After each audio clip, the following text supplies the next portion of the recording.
fuck? Oh, Come through.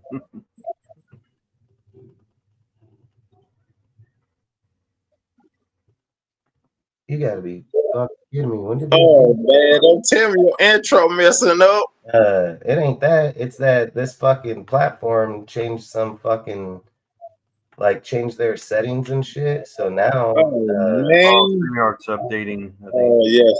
what? God damn. What? Oh my God. Woo. Damn. Boy, if this ain't some trash ass shit. Ain't it? Ain't If I would have known this, I would have just fucking bought the fucking thing, but I didn't fucking know that. When did they start doing this shit? Literally just live on fucking. damn. Yep. Why can't I get the fuck off here? Why am I on this fucking screen? Like, what's up with this shit? Well, like MC Hammer said, let's get it started, right? So we can go ahead and Stupid. I mean, that's so yeah, stupid. ain't it? Yeah, man, that kind of just really irritates the hell out of me Lots of ways. that it would do that shit. Computers always doing something. They always throwing a curveball in your plans, ain't they? Yeah. It's like if you want to share your own videos, throw the upgrade out there. Fucking dumbasses. And by the way, Rudy, I got that from Grand Theft Auto Vice City. Wave man, OG's Waves, Swave. I appreciate you guys, man. Salute Rudy, salute Harvey, salute Seth, salute to all you guys, man. Really do appreciate all you guys. I don't know. I guess StreamYard changed their platform, but I didn't know that. Otherwise, I would have bought that damn deal before we started. But that just irritates the shit out of me. I'm not even gonna lie, man. But long story short, I mean, I used this platform for so many years, and that's never even been a deal. But I guess now it is. But outside of that, really do appreciate all you guys, man, showing up here. Salute to the chat, salute to the mods in the chat, salute to everybody here on the panel. If you guys want to give a shout out, feel free to give a shout out. Yes, what's up, everybody? It's the #1 rated stunner. What? Salute Dustin. Salute Rudy. And the words of MC Hammer. Let's get it started. Rudy. All right. He I said, think "Where's that our was the Black Eyed Peas said, "Let's get it started." No. MC Hammer had a song called "Let's Get It Started." Oh well. Oh. Originally they said something else, but I don't want to say it to hurt YouTube. But so they changed their word because it can't be explicit. So shout out to Raider Nation. This is Raider Nation Forever 1979 from Instagram, and can't wait till the preseason starts. We got to see what's going to go on. It's going to be a lot of maybe players that we've never seen on the roster that will play. We'll have to see who's making the team and who's not. Facts. So basically, just want to come out and start talking about the Jakobi for Terry conversation. Basically, I just put a discussion out today that was just talking about if the Raiders were to trade for Terry, who they would trade for. And I just brought up basically that, look, if the Raiders are going to be trading for Terry, which is probably not going to happen, it's just a scenario, So long story short is if the Raiders were going to be trading for him, what player would make the most sense? Because people were saying like, oh, just trade Tucker, trade Mayer. And look, I believe that when Miami called and asked for Mayer, they weren't giving up much in return for him. They probably weren't giving up much. I'm not going to sit and say that Michael Mayer is 100% completely off limits. What I would say is if somebody offered up the right price, he would most definitely be off limit or for sale, just like any player mostly. So I'm not going to sit and say Michael Mayer would not be a trade option, no more than trade Tucker. But for me, I don't think it makes sense to trade Trey or Michael Mayer because both are young, both are on rookie contracts. Both of them produce, man, and nobody's arguing the fact if Jakobi produces or not. Like Jakobi's a good fucking receiver. Nobody's arguing that. He's a route runner. He gets to the ball. He's a possession catcher, you know. But at the end of the day, if you're looking at our roster, man, and you're sitting here saying you got a Thornton, a Tucker, a Beck, a Beach, you got freaking Scary Terry here, dude, and you're facing in the AFC West, knowing that you have Bowers, Michael, Ashton, and fucking Monster and Sincere. Our offense is ruthless. Like, our offense is ruthless. It's fucking got a very Scary Terry adds a whole different. Good night, kiddo. Love you. Love you too. Our offense offers a way different look with the guy like Scary Terry sitting as our number one wide receiver versus Jakobi Meyers. You know, this is the one thing I've heard the whole entire day is like Jakobi has zero drop rate. He has zero drop rate. Okay. And I've said it, a zero drop rate means absolutely nothing if you're not scoring fucking touchdowns. A zero drop rate has no point, no more than yards. Yards have no purpose in fucking, like, to sit there and say that a receiver caught a lot of balls and went downfield and passed 1,000 yards. Yeah, that's a good accomplishment. It just means that you're getting fed the ball a lot, you know, like that's just straight facts.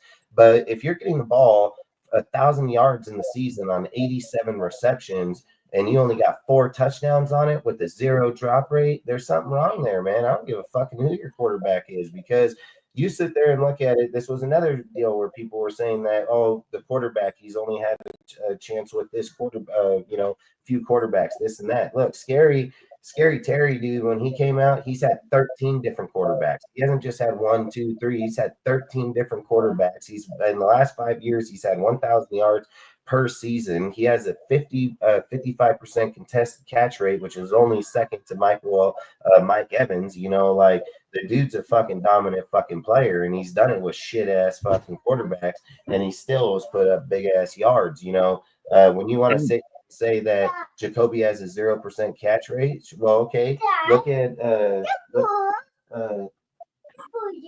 yeah, all right, go, close the door. Go, close the door. Go. Close the door. Oh. No, let me go. Come on, go. When you want to sit and say like a 0% drop rate, right? Hey, close the door. Close the door. No, close the door. I just already given you one, okay? Go close the door, bro. All right. All right. Appreciate it, bro. All right, go. So hey, close the door. Close the door. Damn, man.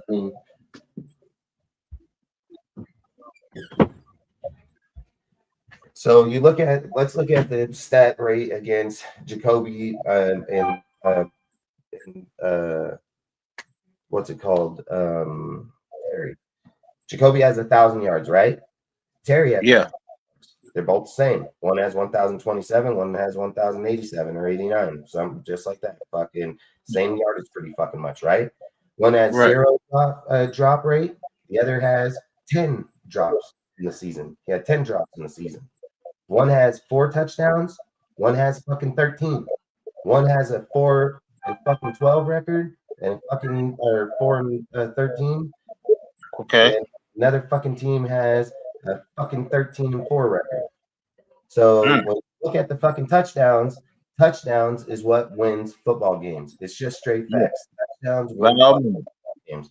So if you're going to sit here and say that Jakobi would give us the best chance to go to the playoffs and give us a chance to be dominant and win, that's just crazy. If you're sitting there comparing the 12th best wide receiver in the NFL right now, which is Scary Terry, and then you're talking about the 3rd ranked wide receiver in the NFL, which is Jakobi Meyers, there's a massive offset right there. You know, Jakobi averages 11 yards per carry. This guy averages fucking goddamn 14 yards per carry. And again, the contested catch rate, when you're looking in the red zone, you know why Jakobi doesn't get targeted in the red zone? Because he's not a Michael Crabtree when he's in the red zone. No matter how good his route running and all his shit's doing, he doesn't get open in the fucking red zone. You know why Bowers got fed the ball? Yeah, I noticed that. In the fucking end zone. That's fucking what separates different players. When people want to use the contract, they want to say, oh, you're playing a cheap player. Okay, listen, Jakobi's in a contract year right this fucking minute. Jakobi's in a contract year. They don't want to fucking pay him right now. See, if Spytech thought the same way that a lot of other people feel about fucking Jakobi Meyers. He would have a contract already. But Spytech knows the same fucking shit. He says, hey, man, this dude's first year he's ever even had 1,000 yards. He's only had 4 touchdowns, 0 drops. Fucking Terry over here, he has the exact same yards. He has 10 drops and he has 13 fucking touchdowns. Big fucking difference there, bud. You know, it's a massive fucking offset when you go to the touchdowns. The touchdowns what win fucking games. Yards don't win games. What did Jakobi do? Is there a player on our team? Is there a player on our team that has 20 fucking touchdowns? Did Jakobi get it down to the fucking 2 and 5 yard line and then give the rushing touchdown? Fuck no, he didn't. We have 32nd fucking worst rushing team in the NFL. So we know damn well that's not the deal. And if any person knows football, plays football, been fucking educated to football, and then especially in this time and era, they have what's called open field yardage. They have where the team's on the fucking 20 or the 30. They fucking throw a long ball out across the fucking field. They pick up 30 fucking yards, put them on the other side, and then the other team starts playing defense from that point on. It's been very fucking common in football for many years fucking now. They don't play the same football that they used to where they try to fucking every single pass across the middles, things like that. They don't. Top ball, they give the under, and then they fucking close in on them. Then they can close up the field in that 34, that 30, 20, 10 fucking area. That's when they start playing real fucking football. It's been fucking facts. That's why dudes get big yards in the open field but can't score in the fucking red zone. I mean, I'm not understanding why people don't understand the sport that they talk about, that they love and they fucking die hard to, and so on. Like they're the most uneducated people I've ever fucking met that feel so confident in the conversation. It's almost insane. You know, when you sit there and want to say the contracts, right? Let's just say you give Scary fucking 18 or 30 fucking million. Let's just say he wants 30, right? We have 32 or 38 million on the fucking books. Jakobi's on the books right now for 15 fucking million. So worst case scenario, if we were even just to pay him off fucking Jakobi's contract, because we'd trade him and get his money, we get his fucking money. That's how it works. We keep our fucking money. They take them, they pay the contract. We take our fucking 15, we add another 15 off of our 38 or 32, and guess what? We only paid 15 million out of pocket for that motherfucker. Be no different if we went free agent, try to trade anything. We just got an elite fucking wide receiver for 15 plus on the books. Now let's take this fucking scenario. All reports have coming out that Jakobi wants around 18 fucking $million per year. That's what Jakobi wants to be at. So it actually costs us cheaper that we fucking move off Jakobi, because if Jakobi went for 18 and we got him for 30, then we only buying them out for 12 versus right now for 15. See, there's a big fucking difference in the offset of how you can move that contract and how you can grab him. It's very minimal, man. And if we're sitting here saying that we would give up fucking Jakobi Meyers, dude, we'd give up a fucking, we can do a third and a fourth, we can do a second. I don't give a fucking how they determine it or not. They whatever draft pick they want, I can care less, especially with the player like that. If you are about, we're gonna go to the playoffs, we're gonna fucking win now. That move helps you win right fucking now. If you're trying to sit here and say or that Gino's your fucking guy, you better give him all the weapons physically fucking possible. And if we're sitting here trying to compare that motherfucking Thornton that's never even taken a snap in the NFL yet, and he's just going to go out onto the field and dominate day one, that's a massive fucking upside thought to have. I wouldn't say that. I would say like week 6, 7, 8, Thornton comes on, he starts developing, plays game. That's what I'd probably bank on. I would not bank on week fucking 1 that he's just going to come out and Randy Moss this motherfucker. Terrell owns it, you know. If we're sitting here saying that Jakobi Meyers is going to go out there and he's just going to have this fucking ecstatic fucking season, listen, don't confuse the Waller and Renfro fucking deal with the Jakobi Meyers fucking deal. Why did Jakobi Meyers get fed so much? Because motherfucking players were hurt. Our fucking quarterbacks only locked in on certain fucking players. They did not distribute the ball. They did not fucking pass it throughout the deal. They locked in on certain people, so they got that. If we're talking about that the offense, that the OC, that the fucking players are the same as last year, you're crazy as fuck. You have Chip Kelly that's here from college that literally plays in the college team that literally distributes the ball non-fucking stop in their fucking deal. And you're talking about that he has wide receivers, he has tight ends, and he has halfbacks, and he's only going to throw to one fucking guy. That's not even how it's going to be. And if we're looking on production on lesser catches, well, guess what? Terry had 20 or 82. He had 87, dude. He can that fucking deal off, and he still fucking has a higher fucking yardage and touchdown percentage. So if you're looking at lesser passes with more success, it would scream Scary Terry fucking deal. And if you're saying DK Metcalf and a fucking another elite player, that would say fucking Scary Terry. It wouldn't say Jakobi Meyers. And I'm not bashing on Jakobi. I like Jakobi. If we, it's not even like we're trading for the guy. You know, I'm just proposing a scenario that if we were to trade for him, the logic would say, get that motherfucker. He is not Devontae Adams. He's not coming here with his friend Derek fucking Carr. He's trying to get out of a contract. He's wanting to come over here. He's even spoke about coming to the motherfucking Raiders. And if we're sitting here talking about that we want to push a playoff, we want to be a contender right now, that team, that fucking move makes us a contender in the offense. Listen, if Gino cannot fucking move the ball or fucking score points with motherfuckers like Scary Terry, goddamn Tucker, fucking all these fucking people, Thornton, Beach, fucking Bowers, Michael Mayer, Jetty, we're fucking screwed anyways. Like, we're not fucking winning anyway. So what the fuck is that got to do? But if we're sitting here saying, hey, man, we're down here in the fucking end of the game and we're fucking going to be, 5-yard line and we got to contest the fucking red zone fucking touchdown, I'm pretty sure I would take Scary Terry over motherfucking Jakobi Meyers 9 out of 10 times that day, 10 out of 10. That's right. Don't take a rocket scientist to figure that out. Versus this motherfucker ain't going to be getting shit. The problem is that if Jakobi was that successful, he would already have fucking done it. He started his career with motherfucking Tom Brady. He went on to Cam fucking Newton and fucking Matt Jones that literally took their team to the playoffs in the very first fucking year out of fucking college. Then he fucking ended up moving from there, came to the Raiders, and then that's where he had his best year with the 8 fucking touchdowns with Jimmy and fucking Aiden at the fucking at the quarterback position. There's nothing sitting here saying this dude's just gonna take the fuck off and be this 10 fucking 15 touchdown guy. Every elite wide receiver in the NFL right now has drop passes, and they have fucking 8, 9, 10, 11, 12, dude. Fucking look up Justin Jefferson's. Fucking, he got hell high fucking deal. Look up Jamar Chase. I think he fucking damn near led the league in it.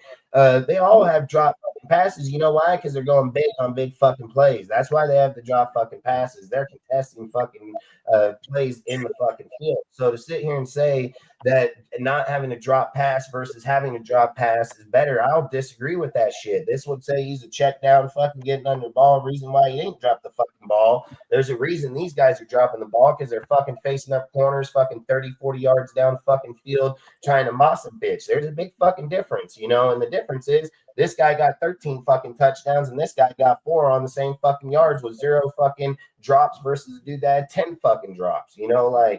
Where the fuck is the logic coming from this conversation? The logic says Scary Terry's your guy. Like, it shouldn't even be a fucking conversation. There's no fucking deal he has with any player here, any coach here, anything. He'd be coming here to playing Pete Carroll and Chip Kelly shit, and he would feel he can win right fucking now. That's what we fucking need.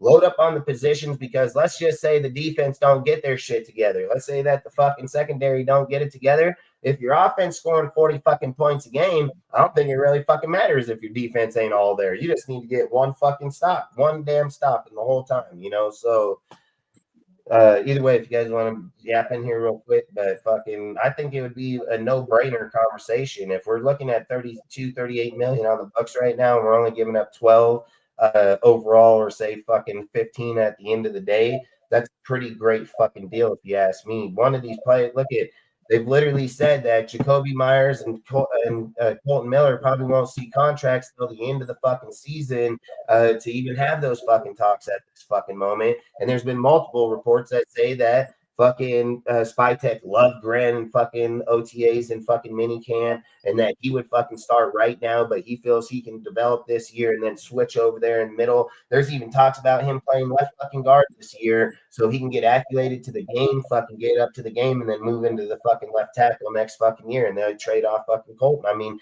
that I get how a lot of people get caught up in their feelings, but this is a multi-billion-dollar corporation. This is not a fucking feelings game. This is called a production fucking game. And if you want to be on the top of the list or get your Super Bowls or be a competitor like Tom fucking Brady is, you're gonna do that exact shit. There's no feelings in this game. If you look in Tom Brady, he owns a fucking boat fucking racing team. This guy fucking owns all kind of shit. Soccer, fucking hockey, fucking goddamn basketball. I mean, this guy's a damn winner everywhere he fucking goes. You don't think that he picked the fucking Raiders to lose?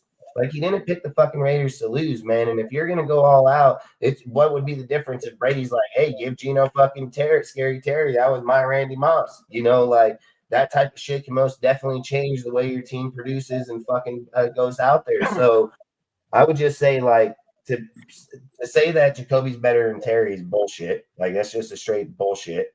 And what was his last name? What's his last name? McLaurin. Yeah. McLaurin. Okay. To say that that Jakobi's better than him, it's a bullshit lie. When you're looking at a contested catch, like I said, he's the third best dude. He fucking scores in the red zone. He's the 13th best, fucking 12th best receiver in the NFL right now. Fucking Jakobi's ranked the third. That's a no-brainer. That's a no-brainer. People talk this shit about Derek Carr the whole fucking time. Oh, Derek Carr, he's a fucking 15, 20 quarterback, blah, blah, blah. Fucking he ain't. You can't fucking just say Jakobi 30 any better than the dude that's fucking 12th. Like, where the fuck did that pop off at? Like, they pick and choose how they want to fucking do it. They don't research their research. They just have feelings. They have feelings to an individual player. Our game is not about individual player. Look at it like this. Scary Terry is an Al Davis motherfucking pick. Al Davis started this motherfucker by stretching the motherfucking field. He said straight up, first fucking play of the game, I'm going to make them fucking cornerbacks get back on their toes when we deep. We're not worried about moving the fucking chains. We're worried about scoring fucking touchdowns. That's exactly what he fucking said. That's right. I saw that. You don't roll with fucking and you don't roll with Scary Terry and fucking Thornton maybe in your outside. You're dangerous as fuck. Now, both you gotta have two good corners, and you both got to get the fuck back. And I've said it. There's only one team in the AFC West that'll compete with those two motherfuckers at the receiving core, and it's the Denver fucking Broncos, dude. They have a damn good cornerback fucking room. But if you're looking at the fucking Chargers and you're looking over here at the fucking Chiefs, well, dirt those motherfuckers with those players. And Tucker too and Bauer, we're gonna dirt the fuck out of them. I mean, isn't that the name of the game? That we need to win the division? We're probably gonna play motherfucker in the division to the playoff. Like, you have to fucking good on that shit, and if you're not good on that, you're gonna hurt your fucking team. We're not here for feelings. If you were here for feelings, our team sucks. That's why it sucks. You gotta be here to make the right moves, build the right fucking deals. And I've said Scary Terry, 100% Raider player, dude, and he would make the most sense on this fucking team.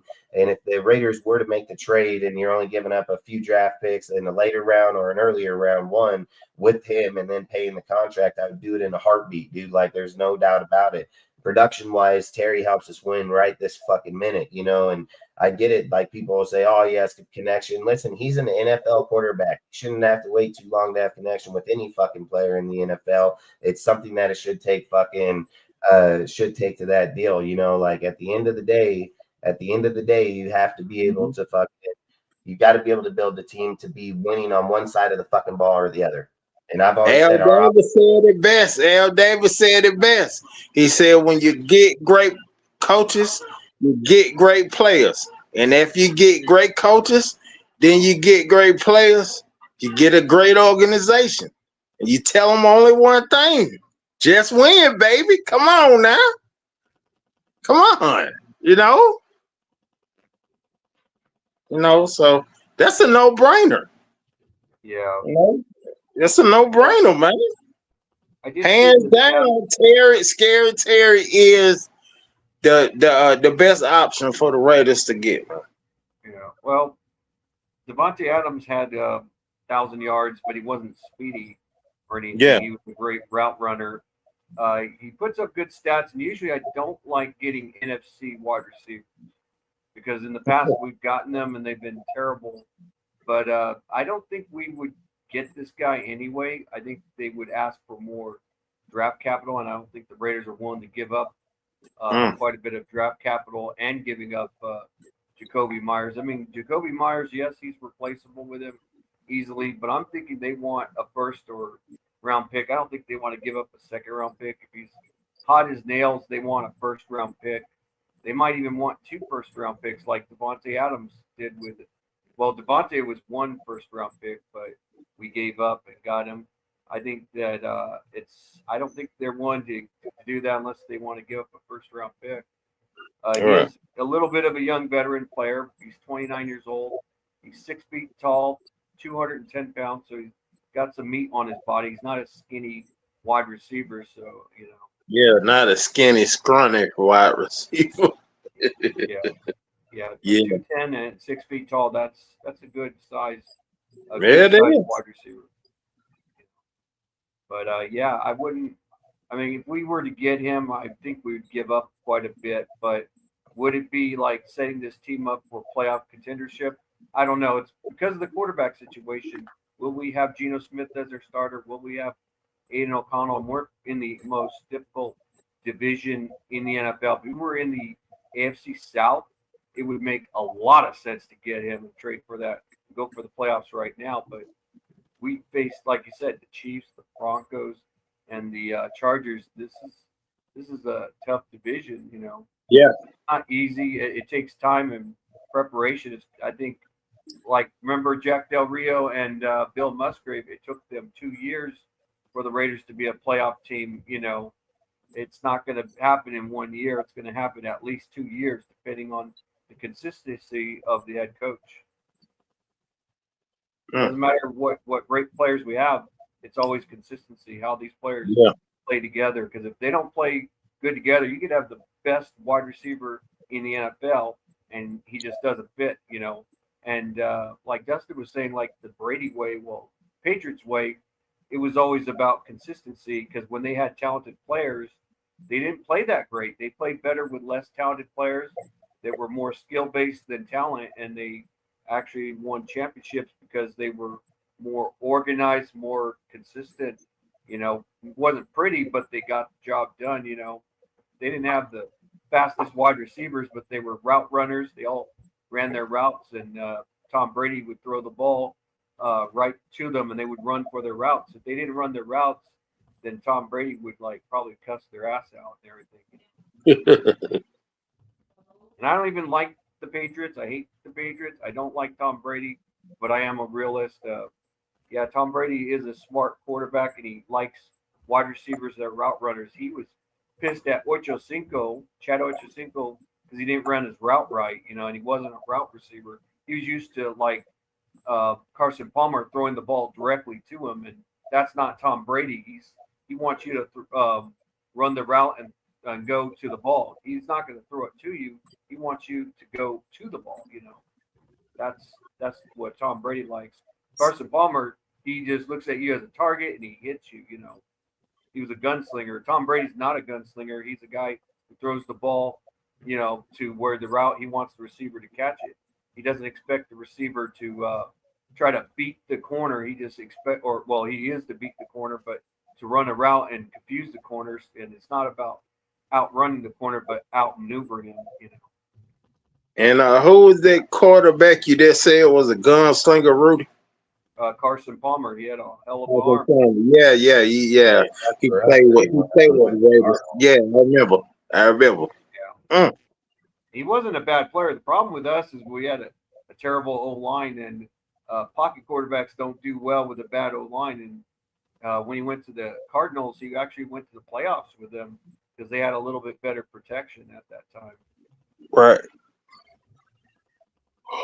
Yeah, I mean, if you look at Tom Brady, man, there's a big difference, and I think it's something that he's going to install here. When Tom Brady was drafted, there's the story where he walked up to Kraft and he told him like, "Hey, Mr. Kraft, you know who I am?" And he was like, "Yeah, I know who you are. You're Tom Brady, our 6th overall pick." And he said, "Yeah, I'm the best damn thing that's ever happened to this organization for picking me." And fucking, he ended up going on and being 6-time champion there. And it's not even that. It's the confidence that he installs. It's that how he runs the offensive line, how he does run the players. If somebody's out of fucking position, what's his name talks about it all the time on his show with Gronk right now. How he talked about Edelman. Yeah, Edelman. How he freaking was like, "Man, I missed a pass in practice when I was first brought in there." He was like, "I thought I was fucking getting cut that day." He was like, "Tom Brady came off at me like no fucking tomorrow for missing that pass in there," And he preaches about like Tom is a straight fucking leader. He doesn't care if you're a big old 300 fucking pound dude. He will get right in your fucking face. There's plenty of the video when Tom was in the Super Bowl playing against the fucking Chiefs, and what's his name fucking got up in his face, dude, and started talking shit, and Tom just go dog on his ass. Like there's a big fucking difference about the type of person Tom Brady is. Be walking off fucking, it was Mathis fucking came run up and chipped him in the back, dude, and started talking that shit. Tom turned back around like, what, motherfucker?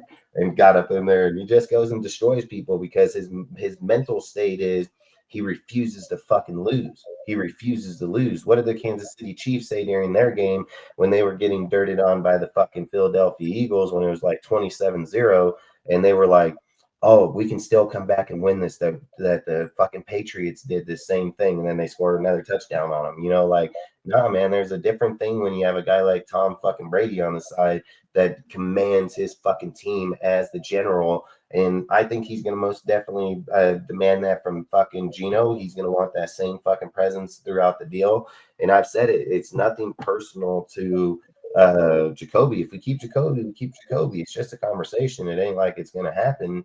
But what I would say is that if we can't make it happen, I think we need to make it fucking happen. Why are we worried about fucking $15 million extra that we're going to be paying if our roster's set up, dude, and we still have fucking 20 million in the bank? I don't see why the 15 million is even a conversation. It's not. You're going to spend the money some fucking where.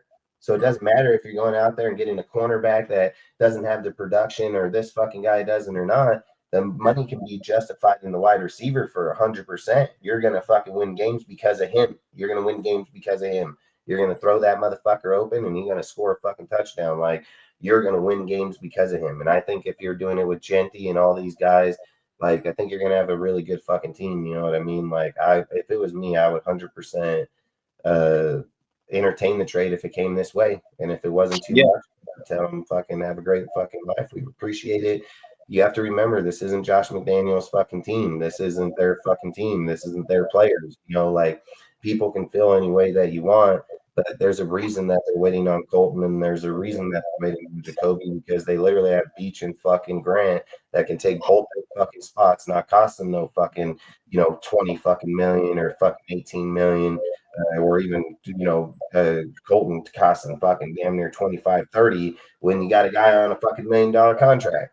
Like, it doesn't make no fucking sense. You're going to pay the guy a $1 million contract. You're going to clear up that 30 fucking million bucks, dude. You're going to clear up 50 fucking million damn near. And you're going to go out and get fucking good players. That's why you play the rookies on a rookie fucking contract. That's how you win fucking games. Everybody that studied football over the last, 10 fucking years, the number one thing that's been talked about was go get your rookie quarterback, fucking build the rest around, because you don't have to fucking pay him 40 to 60 fucking $1 million. When you're doing this to other key fucking big positions, it works the same fucking way as it does your fucking quarterback. So I don't understand why so many people, when it comes time to opportunity, make our team a better team, give us a better opportunity, we're always like, nah, let's stay with this fucking guy. Again, the guy had his best year here last fucking year. And if we're saying 1,000 yards with 4 touchdowns is exceptional, we've literally fucking lowered our standards massively. Like, massively. I mean, let's be fucking real. Let's be real. What was it? Was it Henry Ruggs, dude? What, he only played like 6 fucking games, 700 yards with fucking 6 or 7 touchdowns? And we're over here saying, dude played 17 fucking games. He got 1,000 with 4 fucking touchdowns. That's what we're saying. And we're saying that's our number one fucking guy.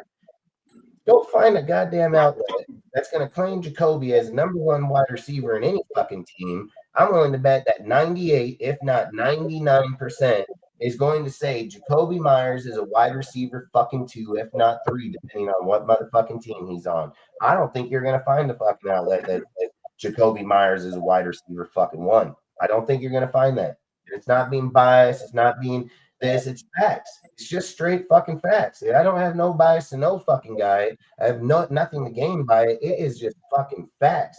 So if we were sitting here talking about, do you guys want to win now or do you want to have fucking early draft pick? Which one do you want? Like, you want to win fucking now, you go get fucking Scary Terry. Like, that's how I fucking honest to God feel. He's going to fucking dominate in the playoffs. The guys put up like fucking pretty damn good fucking touchdowns, 4 or 5 just in these last playoffs.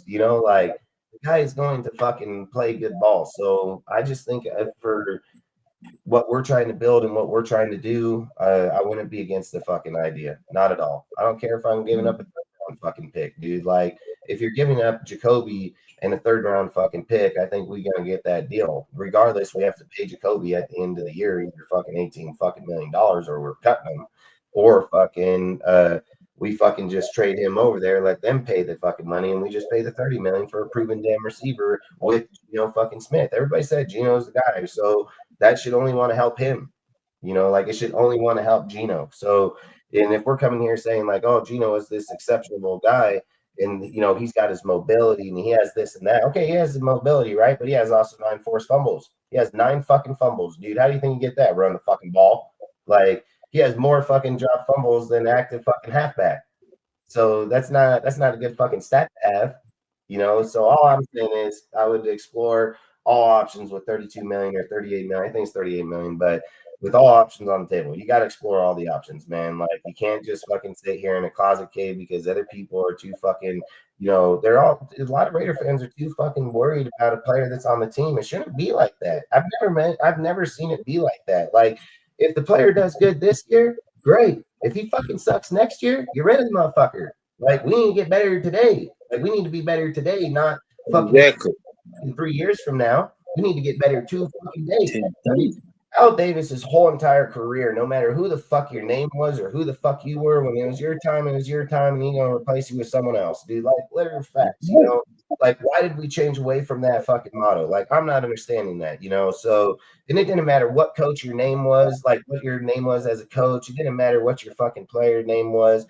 If he didn't fucking feel you justified, you were the fuck out of this bitch, So, I said it. He ousted coaches and players faster than he did Jamarcus Russell, period. But he made damn sure Jamarcus wasn't going nowhere when he was done. So at the end of the day, man, we got to get back to the part that we're supposed to be the dominant team winning. We're the ones evaluating the team, right? We're not holding on to feelings. When it's your time, it's your fucking time. That's why the NFL stands not for long. Any player that wears that jersey is running that jersey. They don't own that fucking jersey. They will most definitely be gone from this team or this NFL in no fucking matter of time. It doesn't matter if it's 5 years. It doesn't matter if it's 1 year, 5 years, 10 years, or 20 years. At one point, they're going to get back that fucking jersey. They're just running that fucking jersey. So I've said it. You got to make sure that you're doing what's best for the team here and now. You only get 17 fucking games. You don't get to fucking start over in the middle. This is not Madden. You don't get to press, start over. Let me fucking change up the franchise again. Once you go, you go. And the way that it should work, in my personal opinion, if you have the fucking money, put the best available players on the field in the NFL on your fucking team, you fucking do it. You have nothing to fucking lose. At the end of the year, if they're on a 1-year contract, you get their money back. No fucking matter. When you say go, what are you doing with the money then? You're just gonna hold on to it to be like, hey man, we got all this gap over here, but we're not gonna spend it. Fuck that. Spend every dollar of that bitch, dude. Like, spend it to the last fucking dollar. Put the best motherfuckers you can on this team, 1-year contracts or whatever the fuck you choose to do it. I would fucking do it, but to sit here and hold money and hold players because we're saying he's the better option on a cheaper contract. Why are we worried about being cheap at the moment, dude? Like, we need to be fucking wanting to win right now. That's what everybody has said. It's what everybody talked about. If we don't win with Gino, what's our next option? You guys don't think Aiden's going to win, so we're just going to wait around in the draft for the next 5 years? We're just going to wait in the draft, right? Fucking wait in the draft, like, I just think straight up, like, we got to do what's best for the team, man. And that goes for anybody. It's not just one individual. That goes for any fucking person. I don't care what their name is. I don't care what position they're at. I would cut fucking Christian Wilkins. If they say that motherfucker can't play, I'd cut that bitch, dude. Give me my fucking money, dude. Like, I told you that. On my fucking team for 2 years, not get a fucking down here on a 4-year contract. Fuck that. Fuck that. I'll cut you right now. Fucking take my money back and go find another spot. You're not here anyways. So what's it fucking matter? Like, you can't sit here and just hold on to a guy because you're worried about the money. I take whatever fuck. I'd rather have $2 million than none. If he don't play, I get 0. If I cut him, I get 2. So it's pretty much how I look at it. Yeah, greater than, lesser than. Yeah. You said it. Yeah. He said names of people on the panel. My name is Dustin with DSR Live. That's who I am. Rudy, up here in the top. Let me pull off this. It'll show all our names. My bad. I always keep the comment down here. Most people, everybody knows. So either way, that I'm down there. But long story short, this is Harvey, Raider Stunner. This is Rudy, Raider Nation. I'm Dustin with DSR Live. And then frickin', which is the Death Star Report Live. And then outside of that, that's pretty much. I'm my bad. I don't really read the comments because here I look over here all the time. I see motherfuckers just going. So I don't know what they're people come in my chat talking about other people's chat topics. Shit, that it's the fucking most annoying fucking shit. I don't that anybody else's chats. I don't give a fuck what happens on somebody else's channel. Like this is mine. This ain't nobody else. You on my chat. Fuckers. Like I'm gonna just mute them or kick them because I can only tell people so many times, don't come into my chat and fucking talk about other people's chats or what happened to other people's channel or what's going on in there. I don't fucking pay attention to most of them. I don't go in their fucking chats at all, and I don't give a fuck about their drama life. I don't go. Yeah, what they doing? It's called advertisement. People, like, for me, I come on here. I'm gonna talk fucking controversial conversations. I'm gonna talk Raiders shit, and I'm gonna talk strictly Raiders. I don't give a fucking what other people do. And I'm only gonna say it probably one last fucking time that if I see people in my chat talking about other fucking people, and this goes for you again, Piano, if you fucking be talking about other people's shit or what they should or should not do in my fucking chat, I'm just gonna make it clear as fucking day. You won't be in my chat in here, and you won't be in my fucking chat on Instagram. I'm a cool ass fucking dude. I get along with anybody. I protect every fucking buddy, but I don't fucking play that drama shit, man. I absolutely don't fucking play it. And I'll be fucking damned if I'm gonna give a guy a chance, come over to our channel, learn our fucking team, and want to talk. I don't give a fuck about nobody's chat. I'm not any fucking dude. I don't care what their fucking name is, who the fuck they are. Everybody knows that about me. I'm cool with certain YouTubers, but I can't fucking stand a lot of them motherfuckers. Too fucking fake for me. But I'm not gonna fucking have people come into my chat and toxic that motherfucker with bullshit talk I don't give a fuck about. I don't give a fuck about nobody's shit. If you ain't here talking about the Raiders or here talking about our fucking team and players, and I see someone get called out like Pacific fucking name about someone's shit, you're gonna get the fuck out of here. That's just what we're gonna do here, man. Like I want my channel to fucking be talking about the team. What the fucking moves? Do you guys like the fucking Terry move? Do you not fucking like the Terry move? What are you guys thinking we should fucking do? Roll with me or don't roll with the motherfucker? I want motherfuckers that pay attention to the conversation that's being fucking had at the time. I don't give a fuck about nobody else's shit. I don't care what somebody tells somebody else on another channel. I'll defend myself. They should defend their fucking self. If not, well, fucking sorry. You're just a pussy. I don't give a fucking about if you can't do it. If someone's on my show and does that, fuck, they already know what's going to happen there. But if I'm not on someone's show that I give a fuck about, I don't care what happens over there. So I don't know how many times I got to explain it per year. Like, I don't fuck with other people because they're just dumb as shit. And I don't care how people feel in their feelings about me. Everybody knows that. I've said it. I'll rather keep my numbers down and have fucking lesser people in my chat and lesser motherfuckers than my followers than have a bunch of dumbass motherfuckers in here yapping about shit no one give a fuck about. Like, just straight up, you know? So, salute James, salute Jack, salute all you guys, man. Salute Mike, all of it. But I'm gonna say it again, man. I don't want to fucking hear nobody talking about no one else's shit. Piano, you're cool as fuck to be in here. I don't really give a fuck. I'm just saying, don't fucking the next time you talk about someone's shit, time out 24 hours. Like I'm just not it. I'm not entertaining it. You can't tell someone talk ball and then fucking bring their name up the very next fucking conversation. Like you can't fucking do that shit. That's straight massive trolling, and you ain't gonna fucking troll my shit because I'm the dog at trolling. I'll put you in the fucking cage, like straight the fuck up. So at the end of the day, I've always said it. I appreciate all the people that support us. I appreciate the people that come over here to watch our channel. I appreciate the fucking people being here, even with our crazy conversations, dude, that other people think won't happen, but do happen. I appreciate it all. You know, like I said, I've never wanted my team to fail, and I don't care what the name is. We need to do what's best for the team. I've made that clear from day one, and I'd like to keep it that way. I like to have open conversations. I like people hating on me. Like I don't care if people hate on me. It means I got fans. You know, like I got fucking straight up fans. They motivate me. You know, like I don't look at them like I just laugh at most of them, but I don't give a fuck. People hate me. Like I don't care. I mean, it's just Yeah, fucking. It's just like fuel on a fire. Like it's easy for me. It's just too fucking easy. I grew up in an era that we beat the fuck out of those type of people. So you can't do that on this motherfucker. So you know what you do? You just fucking tolerate it. And see, yep, I don't have a skin like you can just poke right through it. You're not gonna hurt my motherfucking feelings. Fair enough. Like you want to go past the like Raiders talk and me and say something about something in my family. I mean, I'm not even gonna entertain it. I'll just find you at a game. I'm gonna beat the fucking dog shit out of you, dude. Like, I don't even play those fucking games. You don't know my fucking family. You don't know me. Like, you can keep your shit in your personal feelings of the chat or the, don't dislike me.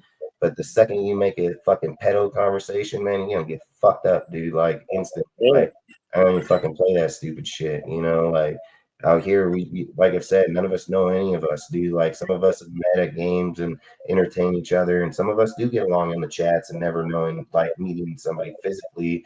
And that's the thing how it should be, because respect is just who you are, and respect is the way that you talk to people and how you have conversations. People will say like, Dustin, you fucking yell at this guy. I never yell at nobody, dude, until they start saying stupid shit. And everybody knows that. I have no problem with the guy disagreeing against me. Someone can like a player and dislike the guy and go on, and I'm gonna debate my shit, but I have no fucking personal feelings against that person in that an aspect of me not liking him. I've never fucking done that. I've always brought everybody back. I've never banned fucking people. I just ban the people that get too excessive in a conversation that they feel they're 100% when every single stat line says they're wrong. Like that's when I get in my feelings, because you have too many kids out here that don't know what they're fucking talking about these days. They come into these chats, they listen to fucking everybody yap in the chat. And if somebody's pushing that narrative and people are agreeing, they're going to think that shit's for real. And we can't do that. Well, it's our job to educate these motherfuckers' feelings or not, dude. Like, I don't understand where we got so fucking weak that we're afraid that a dude don't like my opinion. I don't give a fuck you don't like my opinion. Like, when I fucking grew up, I'd laugh right at you. I'd be like, and what the fuck you gonna do? Like, give a yeah, fuck. Ask if you fucking like it. We're here talking. I fucking said it. I didn't fucking judge you and your stupid ass fucking shit. Like it's just all I think. Like we just got to be legit, man. And if we're not gonna be here for legit for our team or the conversations, then we can't do it. This is what it is. Um, and at the end of the day, like I said, I appreciate all you guys. Appreciate you. I'm not Bruno. I appreciate Ozzy. I appreciate all you guys showing up, man. Like really do appreciate it. Rosetown, appreciate you. Sacktown Raider. I know you've been here. Just appreciate you, man. Appreciate all you guys. Appreciate you, Jack. Appreciate all you guys. I've always said the more we keep it in realistic talk, and salute James. Appreciate you too, bro. Frickin' that we can keep the real conversation going on. It allows us to be aware of if it does happen. See, like if something's going to happen, we're not going to be, oh, that did, like we can talk about other shit that may not happen because we don't know. Spy Tech wakes up tomorrow and says, you know what, this is what we need to fucking do. We don't know what they're doing. We don't know who they are, how they think. So we just have to fucking put out the scenarios so that if something is to happen, then we're aware of it and we're ready for it. Like at the end of the day, I've said it. If you're not aware of what your team is doing, you're just playing in the fucking dark. And I've said it. There's people like me that stand in the ring, and there's other motherfuckers that sit in the audience, dude. Like, we got to be willing to stand in the ring and talk about and stand for what we stand for. I've never backed down on my shit, no matter if people fuck you. So many people talk shit to me about AP, and I told them all they're fucking dumb as hell. And guess who was right on that one? Like, I've been right on so many of my conversations, dude. I don't give a fucking what people think. And how many times these guys try clowning me, come over here, tell me I don't fucking know, you don't fucking, I fucking know more than you. My left pinky knows fucking more than you motherfuckers. My 7-year-old fucking daughter out here that don't even fucking know Raiders like that knows more than these motherfuckers. Like it's just fucking crazy. The conversations that these guys will say they played football, they suited up, they fucking know talent evaluation and this, that. You don't. You know what Twitter fucking tells you? That's what you fucking know. When Twitter tells you to speak, you fucking speak, man. Like literally, because you ain't speaking your own conversations. You're not speaking your own shit. You're speaking somebody else's fucking words. That's what you're doing. Like I have the fucking balls to study the players and make fucking assumptions and say, yeah, I think this guy will fucking succeed here. And when people say, oh, you're crazy, I tell them you're fucking dumb. You sit back and watch. I don't need Twitter to tell me fucking month from now. I know now. I know right fucking now, motherfucker. In a month from now, when you go on your show and you fucking make fun of me the whole fucking time and about what I said, guess what? Next fucking month, when this shit gets Twitterfied, you look like a fucking moron. You look like an absolute fucking moron. You go over there and talk shit for multiple months, then you get fucking proven wrong. What fucking moron does that? And then not only that, you think, well, the first time I fucking did it, I'd fucking stop. But nope, these guys are fucking special ed motherfuckers, special Olympic ass motherfuckers. They'll fucking go on the second year, say about fucking Jacobs, fucking Jimmy G, fucking all this. These guys are fucking dumb. They're fucking dumb. And then they want to come to me and have a conversation about, oh, you don't know, motherfucker. What part don't I fucking know? Every fucking time you tell me I don't know, you wrong. Every fucking time. There ain't been a motherfucking time outside of one conversation I've said about I wanted motherfucking Harbaugh. That was my fucking opinion. I already knew they were rolling with these trash fucking ass. Everybody fucking knew I knew that. I just said I preferred fucking Harbaugh. And guess who was right about that one again? Like these guys are goddamn fucking morons out here, like. And that's the reason I don't fuck with other people's channels. That's the reason I don't go to their fucking chats. They put these little fucking minions on a little deal, and then they try to overtalk you like you fucking don't know. Hey, there's 10 of you fucking retards in one area fucking saying the same dumb retarded shit. Like the post I posted today. It has like 1,000 likes about the scary Terry for motherfucking for Jakobi. You get 1,000 likes, but you get 300 comments on that page. 10 fucking guys, the same 10 motherfuckers, just saying comment after comment after fucking comment, fucking building up 300 goddamn fucking comments, and then they're trying to validate that those motherfuckers know. You're fucking a joke. You're a fucking joke. 10 fucking guys try to control a chat conversation to act like they fucking know, but the like differential just dogs your ass. You know why they put the like and then go on the chat? Because they weren't going to entertain your dumb ass. Like, that's how you have to look at the fucking YouTube or any other fucking channel or anybody. If they're not here to have right fucking conversations and be willing to have those conversations, then you are not a diehard fucking Raider. You are not here for the best thing for your fucking team. You are not trying to be the best for your fucking team. That's why the big dogs get paid money and other motherfuckers pay money to go watch those fucking games. The big dog makes the fucking choice to say, I will trade your fucking ass, Khalil Mack, and I will fucking cut you over here. I don't give a fuck, dude. Like, at the end of the day, there's no motherfucker over that goddamn fucking shield. Not one fucking person.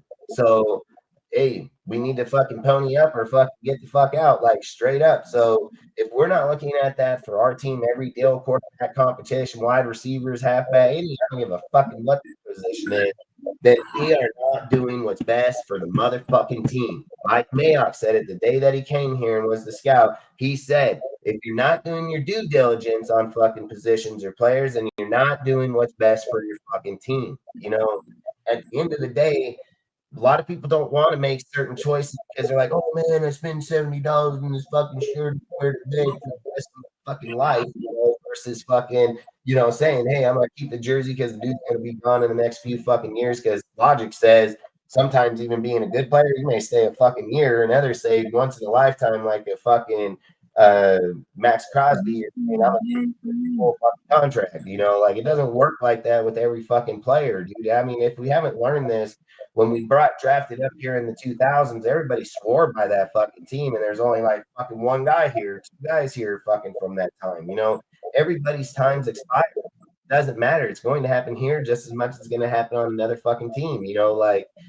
So I've said it. At the end of the day, if we're not sitting here saying like, hey man, we want what's best for the team, and we're willing to have those conversations, and we're willing to fucking discuss it and have a debate about it, about why do you think Jakobi is better than this fucking player, this player is better than that, then you're not doing what's just for the team. You want to do what's just for the team. You have those conversations. You fucking tear apart those players. You fucking criticize them. You're investing a lot of fucking money in them, dude. Fucking go out there and fucking win. You are an investment no more than they are an investment to the fucking team. You're paying for tickets. You're paying for jerseys. You're paying to drive there. You're paying to be there. Like you're paying into that thing just as much as no different than anybody else. It's why 60,000 fucking fans paying in.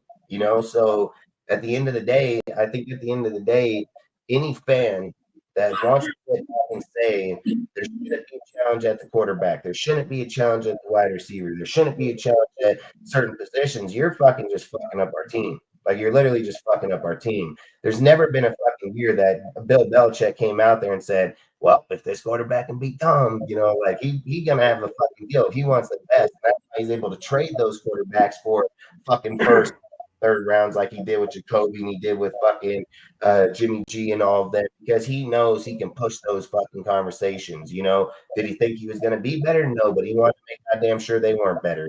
Like he's going to challenge every single position just like any great fucking coach will. And if we don't have that mindset, Pete got that mindset. So I'm not worried about what Raider fans think, just like I said this last year about all these fuckers about AP. I told them all, I don't give a fuck what you motherfuckers think. Like, I'm paying attention to the motherfuckers that know. I'm paying attention to the motherfuckers that's built teams, played on fucking teams, worked with the fucking players, understand fucking players, where their developmental level is, how many times have they succeeded when they left one team and went to another fucking team. That's the shit I pay attention to. I don't pay attention to no fucking dumbass that sits out in the chat talking about football when he's probably never fucking played it. He's probably barely watched it. He parrots other people's words. Like, I get it. A lot of people out here are so brain dead, dude, because of all the drugs and fucking shit they fucking do. But I got a photographic memory. I remember damn near every fucking thing. I don't give a fuck if it's 10 different people talking. I fucking can remember it fucking months, years from down the fucking road. I remember the motherfucking people there. Like, I have a very good fucking memory, man. And when you're fucking looking at things or looking at people or looking at players, that shit fucking matters because these guys' memories are fucking just short lived. It's not even funny.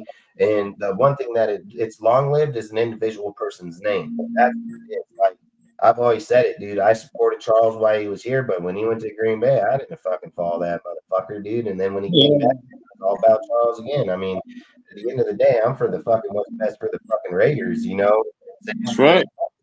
Same with Ross. I don't give a fuck he went to the Patriots and went 18 fucking straight fucking games. I don't give a fuck about what he fucking did, He's no longer a fucking Raider. He wasn't a Raider even when he was here, So I've always just said it. We have to identify the issue, and we can't be afraid to fucking talk or bring it up. If it's being talked about, there's obviously somebody seeing something. You're not just going up and picking a motherfucker. Oh, just picked his name out of the hat today. Let's talk about him. Like there's a reason that the conversation of Aiden is getting talked about in fucking camp. It's factual truth that Aiden came here fucking ready more than fucking Gino. He has a stronger arm. He knows the fucking team better. He has a fucking better pocket presence. Aiden already was fucking out playing Gino coming over. And people want to sit here and say, oh no, man, Gino come over from there. He just went 10-7. Motherfucking, here's the same scenario. 4,200 yards, 20 touchdowns with 15 fucking interceptions. This is the same conversation I just had about Terry and fucking Jakobi. 4 touchdowns, motherfucking 13 fucking touchdowns. 13 touchdowns win, fucking goddamn 4 don't. When you have a 20 and 15 fucking ratio, that's like Westbrook getting the fucking ball in the NBA. He just gonna brick that bitch. It doesn't matter if he gets 20 fucking points because he got 20 fucking turnovers, dude. He just canceled out all his fucking points. It absolutely does not matter. So when you're looking at those type of shit, you better be ready for that type of shit. You can't look at Gino and say, oh, he fucking did this. He didn't. That's a defensively ran fucking team. That motherfucker did not go out there and fucking win a playoff to get him into the fucking playoffs. He'd been in the playoffs one fucking time and he's lost. He had a fucking 9-8 record 2 fucking years in a row. And the only year he did make it in the playoffs was one of those 9-8 record fucking years in the AFC or the NFC fucking West due to poor fucking play. So I fucking sit here and act like Gino is this goddamn fucking superstar. Know your history about the fucking player. Know what he's done. Know what he's fucking bringing to the table. Know what he did last year. 50 fucking sacks last year. We talk shit on our own Carr that's way more athletic when he was younger. Fucking moved around and all. We fucking found that dude at fucking 50 fucking sacks on our own team. And we're over here just praising fucking Gino. Like that's just mind blowing to see how people view this type of shit when a player comes from another team because the coach is saying this is my fucking guy. Like, look, I'm going to argue, man, that you didn't play good with them because they're 9-8 record. That you played good with them. You still put up 4,300 yards, 4,200 yards, 32 touchdowns, 10 interceptions. You still didn't even make the playoffs. Like we can't just sit here and be blind to these conversations or how our team goes or feels. If The facts are, Aiden did fucking come to camp better than him. And Aiden did know Chip Kelly's offense better than fucking Gino. And the reason why is because Aiden came from Purdue that ran that same exact fucking offense that Chip Kelly runs in the fucking Ohio. He just ran it just a few years ago. Gino's never ran it. So yes, Aiden's gonna look fucking better than him in it. That's just fucking facts. I don't give a fuck how any person wants to feel about it. I don't give a fuck. I don't need Hondo's lying fucking ass or fucking Levi or any of these motherfuckers. They lie all the fucking time. I don't. That's the thing I think that's so crazy about Raider fans. How many times have you read these beat writers fucking post trade proposals, fucking talk about the team, and they be dead ass fucking wrong. Dead ass fucking wrong all the time. Their fucking job is to get clicks and likes and fucking they're hype men for the fucking Raiders, dude. That's exactly what they do. I'm not understanding why people sit here and say, oh, Dustin, you don't fucking have sources that are over here. You don't, motherfucker, I hit on my shit all the time. What did I just guess? I just guessed it months in advance, right? Oh, yeah, I just made up this crazy thing months in advance and fucking hit on it. I got motherfuckers that are there that don't fucking lie. They're there for the right fucking reasons, that say the right fucking shit, regardless if these motherfuckers don't. You can block me on your fucking page because I called you out on your fucking bullshit. See, I'm not gonna block a guy because he called me out on my fucking lie. I'm just gonna debate the bitch where I know you like you're fucking dumb and you're wrong. When you block a motherfucker, you're basically just saying, hey, I ain't fucking arguing. He's gonna beat me. Like straight up, dude. You can't do that shit, dude. Like if you think Gino is the better quarterback, why ain't you fighting for that fucking quarterback? Why do you just go on a show and be like, oh man, do you see these Avenger fucking passes? Yeah. How come we only see one fucking pass in the highlight clip and then we see 2 or 3 in a fucking clip? This motherfucker throwing 1,000 goddamn footballs, dude. He's out on practice for fucking 2 hours, and we're just gonna show 2 fucking clips out of the whole fucking 2 hours, right? You just 2 goddamn clips. Like, that's not how it fucking works, man. There's so many goddamn videos of Aiden over there just dotting bitches down sideline, fucking beautiful spiral, fucking 40 yards down. Goddamn Gino over here in practice in a park, underthrowing his players with fucking pads on, with no fucking shirt on, dude. Like, I don't give a fucking what anybody thinks, dude. Some players regress and some players go up, dude. And maybe he's regressing. I don't fucking know. But there's a reason that he's trying to get that chemistry going and building up here. And there's something that's a factual truth about him, too. He got a fucking weak arm. He didn't get to drop that bitch 50, 60 yards downfield. Gino can't do that shit no more. He gonna go 20 yards pass. He goes 40-yard fucking pass. I mean, that's nothing, dude. When you got guys like Tucker and fucking and Thornton, you're gonna want to drop that bomb fucking 50, 60 yards out there. You want to throw that motherfucker. You know, like, and again, we'll see about where Gino's at when we start the season. We get into camp. I've said it. If Aiden's gonna beat him, he has to beat him in camp. It ain't gonna happen in the fucking preseason. It won't happen in the season. You'll have to wait for injury. But I believe Aiden has the tangibles to do it. I believe it 100%. And I have the right to have faith in my own motherfucking players that we draft, we build, we develop, and fucking do it. I'll challenge Aiden against that. Sorry, fucking any day of the week. You know, I've said it. I'm a fucking Raider. I don't jump fucking ship on players and then fucking act like this is the next best fucking guy that's literally been in the league for 13 years and had a shit ass career. You know, like you can't do that shit. Like, however you want to view your players, view however you want. I ain't gonna fucking say, but I'll debate my shit for sure. 100% facts. And Aiden O'Connell's been a flawless quarterback with a 20-8 fucking touchdown ratio. Fucking damn near he dogged Gino in his first 17 fucking games. Not even close. Gino had goddamn 11 interceptions or 13 touchdowns, like 20 interceptions. You know, like fucking Aiden in his first 17 games, he got a 20 touchdown, 8 fucking 8 or interception ratio, and he's fucking damn near winning the Chiefs and beat them both fucking times in their own home, right? Even at a 10-1 fucking team getting ready for the playoffs. You know, like Aiden most definitely can win. Like, I don't understand where the scenario came that this guy can't win out here. You know, he fucking went in their house, dude, 2 fucking times, damn near kicked the fuck out of them both times. So just because they botched that fucking snap, that ain't his fucking fault. They don't botch that snap. Aiden win that motherfucking game. Facts. Straight fucking facts. So sitting here saying that we got a guy on the team that can't win is a lie. It's a straight fucking lie, and it's just a bunch of fucking haters. And I know why they're haters, because they'll say, oh, Josh McDaniels put Derek in a Ford jersey, so he's Derek Carr and blah. These guys are fucking weird as fuck, dude. These weird fucking thoughts in their head, and they instantly hate the fucking dude because of that scenario. But there's nothing that they can back up and say. They say, oh, Aiden, he got beat up on the fucking Chargers. Look at all those stats. Yeah, look at Aiden come back, set a franchise record, most fucking points scored in since 2015 till fucking now at fucking 63 goddamn points outside of the Miami Dolphins scoring 70.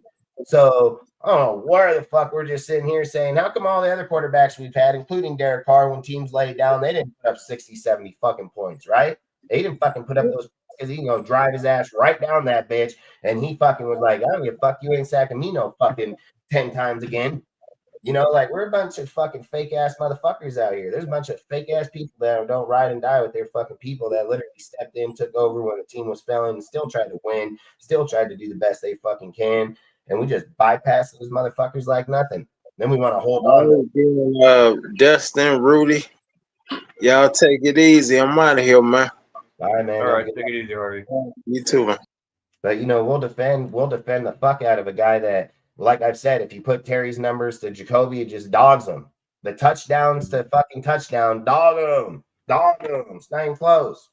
So again, at the end of the day, man, I always say, just want to do what's best for the team. You want to do what's best for fucking what's going on. We got to be aware of every fucking position, man. And we shouldn't be sitting here saying, oh man, that they shouldn't be challenged. They should challenge at all fucking times.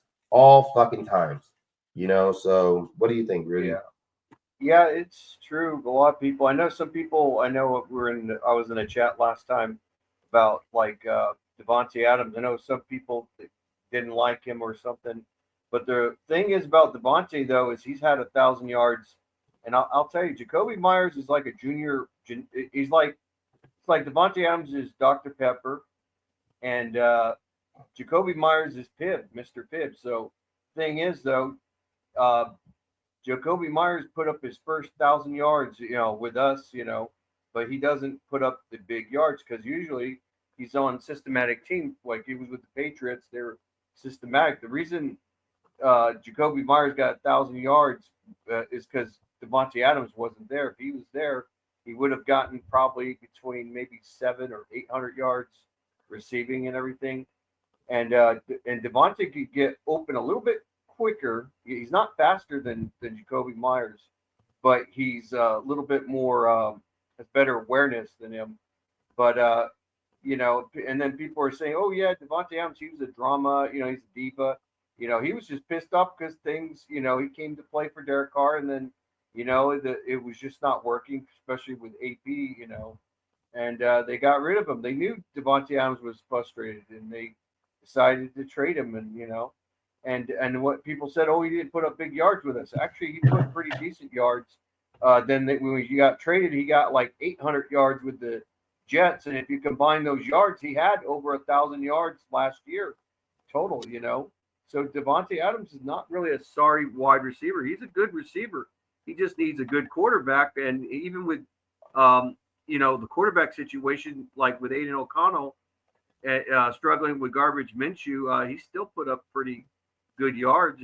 It's if people or not garbage or Jimmy Garoppolo, he still put up good yards. He hated Jimmy Garoppolo. He was pissed. I know he's probably hoping that Matthew Stafford don't get hurt because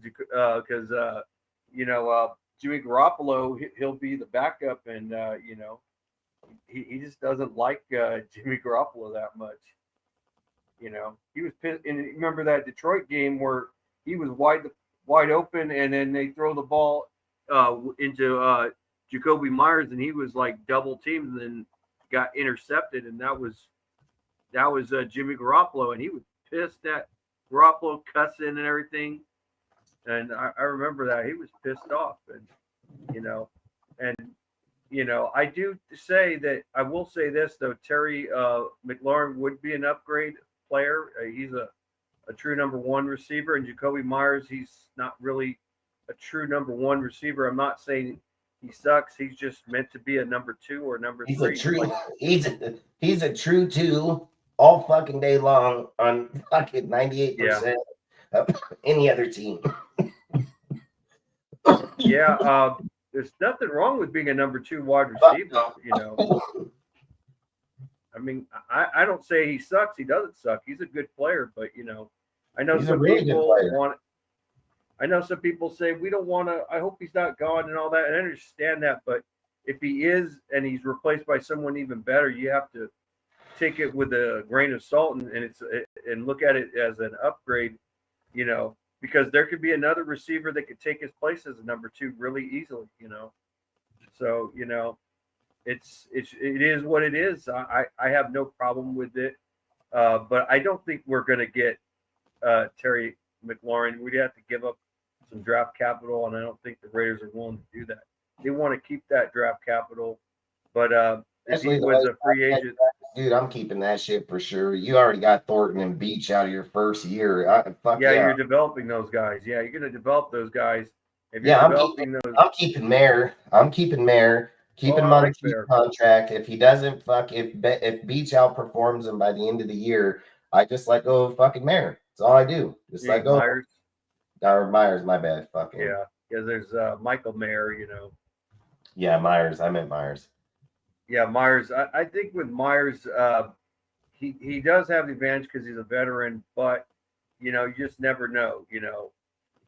It depends on the players, and there have been, I've seen it before, even with the wide receiver quarterback situation, which is more complex than any other position in the NFL, where Derek Carr outperformed Matt Schaub, the guy that took his older brother's spot when he was with the Houston Texans, and Derek Carr got his revenge. And E2, bro. Yeah, he outplayed him, and later on, Matt Schaub ended up being cut.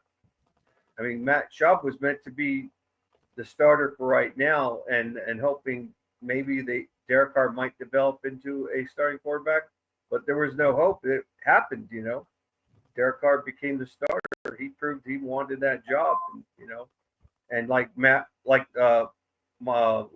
John Madden would say, if you want it that bad, you take it, and that's what Derek Carr did. He took it and became the starter, and he outperformed every single quarter. Oh, go. In 2014, Yeah, the thing I've been paying attention to is like in the NBA Finals, dude, you're able to take depth players, and that's what won the championship this year was depth teams. They had young teams, but they had a lot of depth on there. They were able to fucking be consistent. And that's kind of how I feel like with the Jakobi being on the team. If you have Jakobi, you're not obligated to just say, you're the one, we're going to play you every time and feed you the ball every time. See, if you go make the trade for Terry, you're basically saying, like, you are our one, we are going to feed you the fucking ball, And I kind of like the way that Gino has it and Chip has it, because Chip can basically design Gino to say, okay, you don't have just one individual player here, okay? You have good players, and you have fucking Brock Bowers, but you don't have just one individual player. So when you say hike, your mind isn't trained to just lock in on this fucking guy right away. It was kind of like I said about why Jimmy probably wouldn't have had success with Renfro, which he didn't. And now something I spoke about is just because Renfro was good with Carr, because Carr was friends with Renfro, in Carr's mind, when he hiked the ball, he looked to feed fucking Renfro. He looked to throw him the fucking ball. When Gino hiked the ball, he didn't look to throw him the fucking ball. He looked at, hey, I'm going to Devontae or this, that, or the other. Like he had a different player in mind. So I've always said you gotta know, like when you're playing football, the more options you have, the better chance you got. Because if you look right here and this fucking lane is blocked, but right out of your peripheral vision, boom, you see this dude breaking, you can just turn and fucking, wow, you fucking got him out. But if you're so locked because this one player is your main fucking guy, you're just avoiding all these motherfuckers over here. And I think on our team, just like Rose said a second ago, how he wants to see Tucker eat, that's how Tucker eats. You put him in 4 and 5s out there, dude, and you fucking let them run their fucking route. And you don't let Gino just lock in on one individual. He can lock on any motherfucking individual. And that's how you're going to get people like that, because he's going to see him crossing. He's like, oh, he's wide the fuck open, or he's fucking deep over here. Boom. And that, I feel, is the best way to play in the NFL.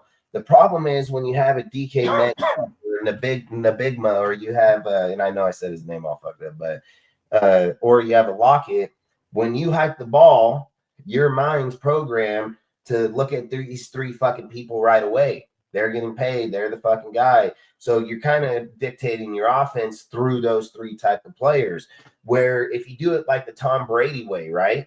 Tom Brady never had those individuals outside of Gronk or fucking Edelman or fucking Wes Welker or Amendola or Aaron, like they never had and then like a dominant player that was just there in the outside. They had Randy for like a few years. They had that dude Brown that they won the Super Bowl. They move off their players all the fucking time. So I think that's what made Tom Brady so good when Randy got there is Tom Brady was so used to hiking the ball and just throwing it to anybody. That's what people were always talking about. Like, who the fuck is that guy? Nobody even knows that guy. But when Tom Brady gets done this, everybody will know who that guy is. Like that's what everybody talked about him for years on years. So I just think with our offense, we have that play capability. We have a lot of moving pieces that are really fucking good, man. Like Tucker is fucking showing up this year. Thornton's showing up faster than people even thought. Beach is a fucking great player. What are you, fucking 1,000 yards, 9 touchdowns last year in college? Like Beach is a great player, and that's where fucking Jakobi's going to get fucking screwed. I don't care how any of you guys feel about it. You'd almost be smarter to trade Jakobi right fucking now, get fucking Scary Terry, sign that motherfucker, and then fucking look.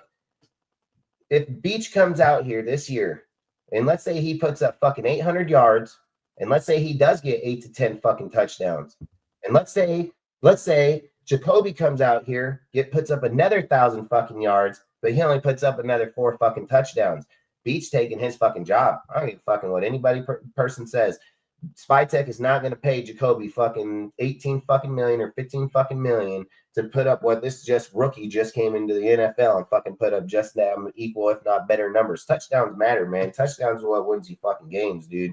And if you got a rookie putting up 8-9 fucking touchdowns in his rookie year, even at 800 fucking yards or even 1,000, and Jakobi comes in and he's 1,000 on 4 or 5 touchdowns, they're not going to do that, man. Like, I don't know why some of the Raider fans lower their standards to sit and say it's okay to put up 4 or 5 touchdowns on 1,000 fucking yards. You're right. It's a good fucking stat if you're the third or fourth receiver. If you're the one, dude, you need to be putting up like 1,300 yards and fucking 10 to 15 touchdowns. Like, that's what you need to do because the offenses ran through you. So, like I said, I just think the thing I like that'll probably give Geno the best tangible on this thing is to be able to have the options to throw through the field. Like, that's what I would think. So,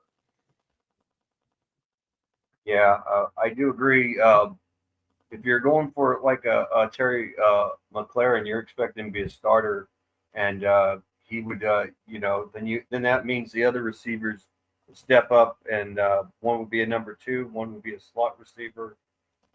If it were to happen, you had Jakobi Meyers gone, I would probably move like Trey Tucker to the slot, and he could be a motion man. And then as a motion man, and if you have Thornton as a number 2 or number 1, and you got Beach there, what'll happen is they'll cause separation, and Trey Tucker will be wide open. He doesn't even have to be on a deep route. It could be a quick route, and no one's on him because he's so quick, and everybody's wanting to double team the other receivers, or even like Brock Bowers. Because whenever you double team someone, there's always someone wide open.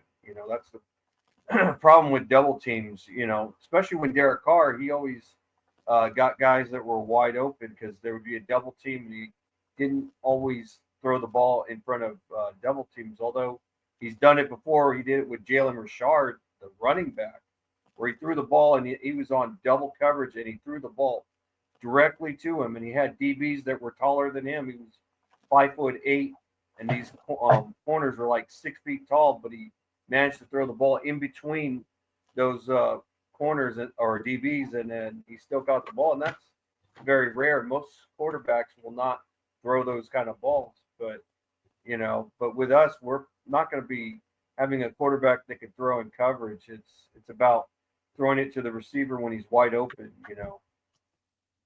and man, we threw some interceptions ugly last year with garbage Minshew. I mean, that one, I've never seen any quarterback throw a ball as bad as he did. He threw that ball, he threw that car like 2 car spaces past Brock Bowers and threw it to PS2, and PS2 ran it all the way to the end zone for a touchdown.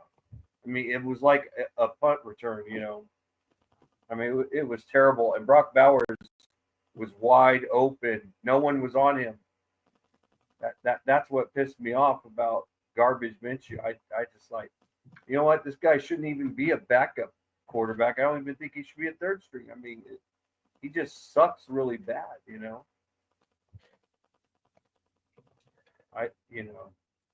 So this is something I would say right here, okay? Like, this is what I would say.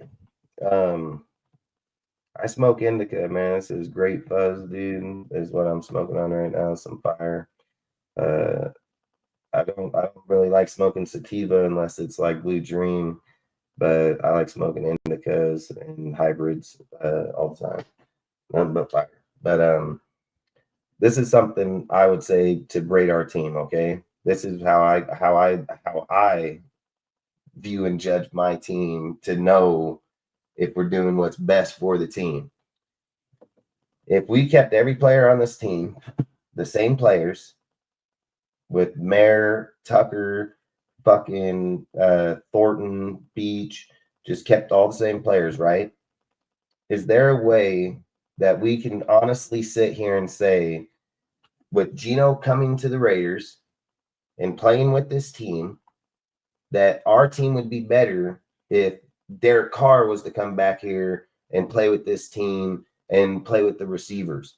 Because there's something that Derek Carr has done his whole entire career. A roster like this with people like Jakobi, Tucker, Thornton, fucking Beach, no provens, he's gonna fucking blow them up. Those dudes are gonna have 800 yards, 1,000 fucking yards. Like, he will make the team better because he plays better with a lesser fucking offensive team. He's done it his whole fucking career, dude. And when we look at Gino, he come from a team that had 3 good ass motherfucking starters. We barely got fucking 1. They got 3, not only 3, but they got goddamn top 5 wide receiver in all of the NFL and fucking DK Metcalf. And we're fucking over here saying like he comes here, he's better. Like, I don't know where we get that concept from, dude. Like, I get it that he was sacked 50 times. Derek Carr was sacked fucking 60 fucking times, 58 or 60, and he still put up goddamn 4,000 yards too. Like, that's the whole thing is like, just because you're putting up the yards, it's the touchdown interceptions, man, that fucking kill you. I've said it. Jamison Winston, 5,000 yard quarterback, 32 touchdowns, 32 interceptions. He's dog shit. If Jamison Winston throws 5,000 yards, 32 touchdowns, and 15 interceptions, he probably going to Super Bowl. You know, big fucking difference when the interceptions get taken away from the motherfucking touchdowns. It's a massive difference in how you view the fucking player. So all I would say is like, if we can't look at the team, regardless if you like Carr or not, regardless of the feelings, Carr is the better quarterback in this scenario. It's not even fucking close. And if we can't sit here and say Gino is better than him, then why don't we lock our money up in fucking lock up our money in Terry, give fucking Gino the best chance, and then we draft our fucking quarterback? How about that? If we draft our fucking quarterback, we're not sitting here worrying about that, okay, Gino's here. At least we gave him the best players possible. We gave him the best players possible. Yeah, is he the 10th best fucking or 5th best receiver? No, but Terry's the 12th. You know, is he DK? No, he's not DK, but he has a better catch rate than DK when it comes to contested catches. So I've said, like, at the end of the day, what are we doing? Are we committing to Gino and trying to give him every the best options to where we're going to help him the best? That would say get Terry. You know, and if it says, like, this is what I was also thinking too, like, you looked at Waller, right? Darren Waller leaves the fucking Giants because he says, I don't want to fucking be like, they put him at fullback against the Bills, dude. And then he was like, I ain't fucking doing this. He was like, he played fullback a few times throughout the year blocking. He was like, I'm not fucking doing this shit. So he basically said he's going to fucking retire. So he retired from the NFL, and he said it early on. So everybody knew he was retiring at the end of the year from what the Giants team has said, or players, you know. But at the end of the day, people think he's going to retire fully. But the one thing I kept talking about, I'm like, man, motherfucker in goddamn good shape, dude. Like, you don't fucking keep the 6-pack and the whole fucking body like that. That's a lot of work you still have to do. You still have to stick to a program. You still have to fucking stay. So there was a part of me that said, Waller would probably come back to the right deal. Maybe his rights goes up and then he can fucking go somewhere else. But when I heard Miami made the fucking trade to say, hey, we're going to trade for Waller, which indicated that Mike McDaniels called Waller, talked to him, made sure that he was willing to come out of retirement. So they were willing to give up that fucking trade. And then fucking like I said, I think freaking when you're looking at those types of deals, I hate when I read those messages, dude, and then fucking just space it, dude. I swear these guys like argue like women. I'm telling you, Hero, I'm gonna fucking have to time you out, man. Like, quit talking to Jack, bro. Like, it's easy. Don't fucking text out a name to him. Like, quit talking to him, dude. Like, you literally every minute you're talking Jack, Jack, Jack, Jack. Like, shut the fuck up about Jack, dude. Like, nobody fucking cares. Like, I think it's crazy as hell that we're fucking having the same conversation every time. You know how many times I gotta say it? Like, I say it literally every fuck time. Shut the fuck up about talking about him. Damn, man, what was I saying? Fucking talking about Waller, fucking. Yeah, Darren Waller, the trade, the Dolphins, because Dolphins were trying to get Michael Mayer from us. Yeah, that's the other thing too. That like, so you know, Waller comes out of retirement to go to a team that he wanted to go to, right? So, what's to say if Derek Carr said when he was with the Saints, "Hey, man, fucking my shoulder, I don't want to take your fucking money," which he's made that public as hell that he did not stay with the team because he didn't want to take their money. He didn't want to get the surgery, but he's going to take the whole fucking year off. But every video you see of him is still in damn good shape, still practice, still this and that, out playing golf, doing all these things. And I'm just sitting here thinking, what if Gino was to fucking not do fucking good? You're not going to keep going through fucking free agency. Like, what quarterbacks are you going to get? Like, what I would say is it would be almost a no-brainer that Derek would end up back with the Raiders. The thing is like, you have to draft your quarterback. I've said this about our team for the last 3 years. I picked every quarterback to see who we should have got, and they're all winners in this motherfucking deal. I've said it every time, dude. I told everybody when they were talking about getting Jaden Daniels, you can check my pages, you can check my YouTube lives. While they were talking about Jaden Daniels, I told everybody, you need to go after Bo fucking Nix. I said straight up, Raiders need to target Bo fucking Nix. They need to trade up above the fucking Broncos. They're gonna. That is a Drew Brees guys for Sean Payton. I talked about it fucking 20 times on the lives, dude. Like, and I said it. If we were gonna, that was our move. I said the year before that we should have traded up with Arizona. I said this in week like 15 of the season that we need to make that trade to Arizona and get CJ fucking Stroud. I fucking told everybody when they were Bryce Young, this fucking bullshit. And I told them, fuck that. We need CJ fucking Stroud. I literally said when it was fucking Justin Herbert going to the fucking Chargers, I said then if we were going to move off Carr, we need to go after that motherfucker. Like, every time we have a chance to get our quarterback, we fucking dick it off, dude, even this year included. You know, like, I just think, like, you're telling me Jackson Dart gets traded back into the 24th fucking pick or 25th pick, dude. The Giants traded back up, but we couldn't. We had hell of draft picks. We get our ass back up there, no fucking problem. You know, like, at any point we could have just made our future better in developing that guy. But when we're sitting here saying Gino's here, okay, if we took the logic of them saying you're drafting your quarterback to develop him, right? Is people really feel like, in their personal opinion, do they really feel if that? So look, we didn't draft a quarterback to develop behind Gino, right? But fucking, I don't think Gino's going to be that guy, but he can prove me wrong. But if let's just say he fucking doesn't, what path does it lead to? It leads to fucking Aiden O'Connell instantly. Aiden O'Connell, the best quarterback on this deal. It's not even fucking close, dude. Like, if there is any person out there that believes in their mind that fucking Cam Miller is better quarterback than Aiden, you're fucking crazy, dude. Like, no. Miller has good attributes. He has good fucking mobility, but his fucking arm, his accuracy, his pocket presence ain't nowhere fucking close to Aiden, dude. He's not even close to his shit. So to imply like we would surpass a quarterback that been here, been through fucking multiple coaches, had a good fucking and winning fucking record, to sit here and say like he wouldn't be that guy, that's bullshit. And then that starts telling me like, okay, if you don't draft your quarterback, Gino fucking can hit or miss. His contract says it right away. Post June 1st this year, $18 million back to us. Obviously, there was an intention that if something's to happen right now, they can still trade him and still get $18 million. If Geno is your quarterback, you have no fucking clause in that. If we signed fucking Matthew Stafford and brought him over on this motherfucking team, I promise you there would not be no fucking dead cap fucking release of $18.9 million in year fucking one and June 1st. Like, there ain't gonna be that in that bitch because his contract gonna be fully fucking guaranteed. He gonna get all his motherfucking money. So when you see these fucking things, it's protection in the team because they feel there is a fucking possibility it can happen, and then they're banking it doesn't fucking happen. That's what they're hoping. That's the reality of life. So when they come in here, like I've said, if you're willing to fucking go into that, like I said, you got to give Geno the best fucking people that you can. Give him the Terry. You have nothing to lose. You have absolutely nothing to fucking lose. Don't you want us to win? Like, that's how I keep feeling about it.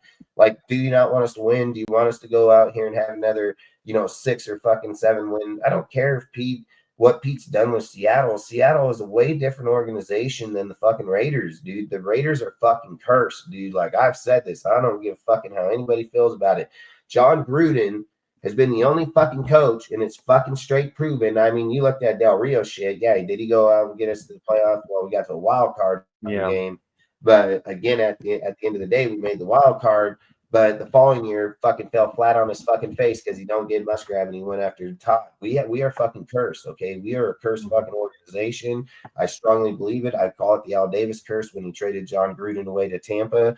I've said it ever since that Super Bowl, dude. We have just straight been dog shit, dude. Like, went from a great fucking organization to the shittiest fucking one, and it's just facts, So when we're sitting here and we're saying like, oh, it's Pete, look, and they've said that about every fucking coach. There's only been one guy here that's John fucking Gruden that's come here, been able to physically turn the team around, develop fucking players, have them be the success. They've been the backbone of our team since Gruden's left for multiple fucking years. And one by one, they all fucking left, but one by one, every one of you motherfuckers wanted them to stay. So to sit there and say that Gruden and them didn't build a good deal, none of you wanted to see his players go. Like, none of you guys did. So to sit and say they didn't draft good is bullshit. You guys argued the fucking for the last few years about their main fucking players, Waller included, So at the end of the day, some people aren't going to like certain moves that other people do, but sometimes it's what's best for the team. Does Pete have the knowledge? Yeah. Do I believe in Pete that he can change it? I do, man, because I've always said it. I've always been like a low-key Pete Carroll fan because I'm weird about shit in life. Like, I'm a realist, so I don't fucking doubt like where I'm at in life, where I'm going to be at in 20 years, how I'm going to be feeling, how my body, like, am I going to be able to fucking run around? Can I do the shit that I did when I was, fucking 15? When I look at Pete, it's like, fuck, dude, guy's 73 fucking years old. This dude got a huge fucking heart, dude. He's always trying to talk to people. He's always fucking trying to help people. He always wants to do what's best for them. He does that, and coaches included. I mean, the man's a fucking low-key super genius type dude. And being at that age, there's a lot of guys that are that age that start to slow down, mind reps, fucking what they see. But Pete doesn't, dude.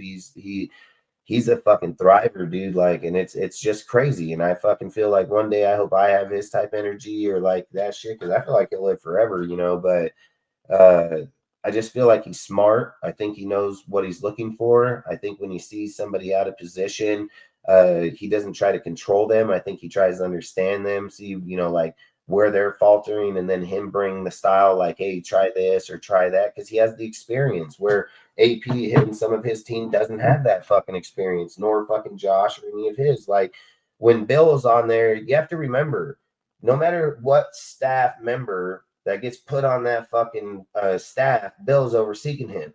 So if somebody's over here struggling, Bill comes over there and he's like, nah, let's don't fucking do that. Let's do this. Like, Bill is overseeing the whole fucking staff. So even when a staff member is fucking weak, he's actually strong because Bill is going to overpower that motherfucker. That's just what he does. That's why Bill is all operations of the motherfucking Patriots. And it worked for him because he's a very smart, very educated person, but people don't look at shit like that. They're haters. They just want to hate on a team, so they hate on a scheme.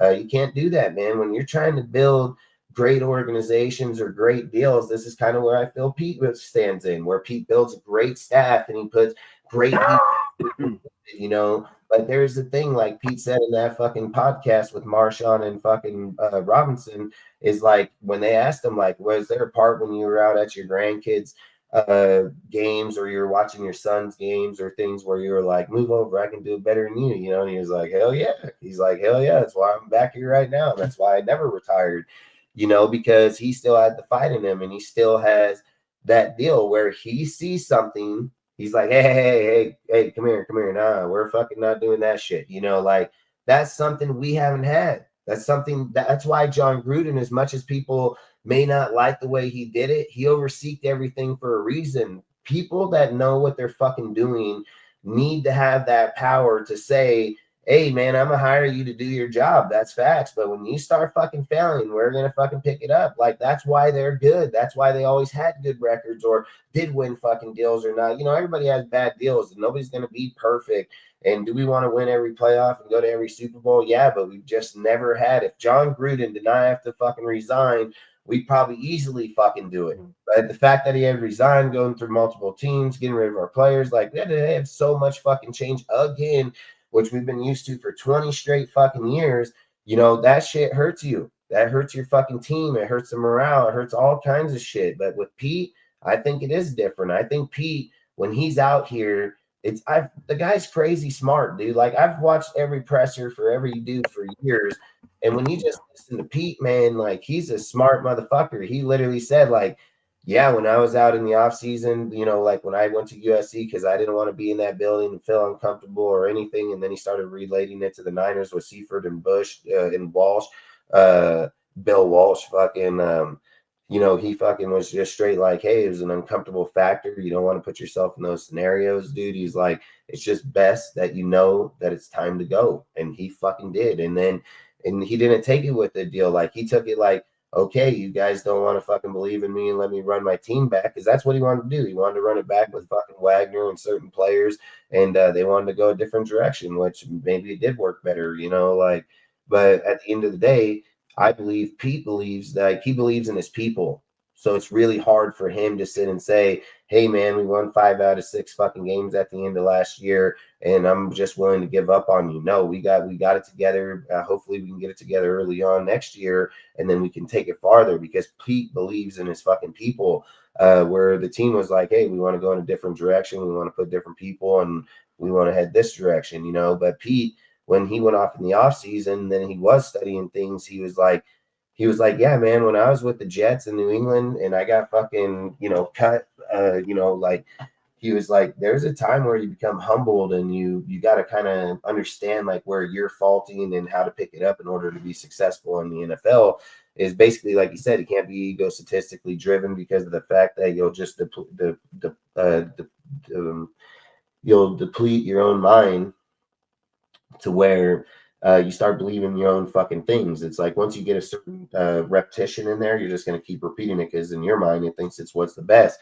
Where Pete's like, hey man, when I was in that time, I had to get it together. I had to figure out certain things. I had to kind of piece in what I thought was going to be best, and then going to USC and winning, and then going from there to the Seahawks and being another dominant organization. They were like, yeah, we never thought you would leave the Seahawks to coach any other team. They thought that's where you would end.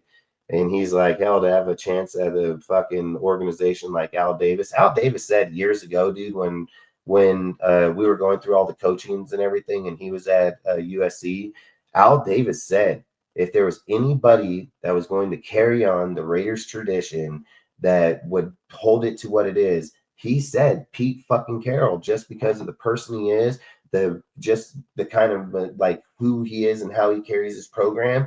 He said him. And I think it's just crazy that years later, it works out weird like that. Years later, motherfucker ends up here at the end of his career. Kind of sucks, because if he does come out here and be good and he does change it, it's like we're changing him in 3-4 years. Like that sucks. And then we already see how hard it is to make a transition to a new fucking coach. It's hard as fuck, dude. It doesn't work out every time, you know? So you're like, you got to win with them now. You got to get that deal. And that's why I just keep saying, like, we can't be greedy in Pete's time right now. That can either help him. We can't be greedy in money. We got to spend every fucking dollar if that's what it takes. You know, like we can't put ourselves in a limit that sits here and says, like, we're going to restrict our gameplay or what's going to develop our team. Like the feeling shit got to end. Like Raider fans' feelings have to end for individual players. You have to play the best fucking players, even if it's a third string dude like fucking Sincere McCormick or somebody. If they prove that they're the better fucking player, they have to have the shot. That's what the point of winning and trying to win a Super Bowl is. Best players forward, dude. Like it ain't fucking worse because we pay you fucking money that you're gonna stay the fuck there. You got paid the money because you're supposed to be fucking good. If you're not fucking holding up to it, this guy can take your shit at $1 million. I don't give a fuck.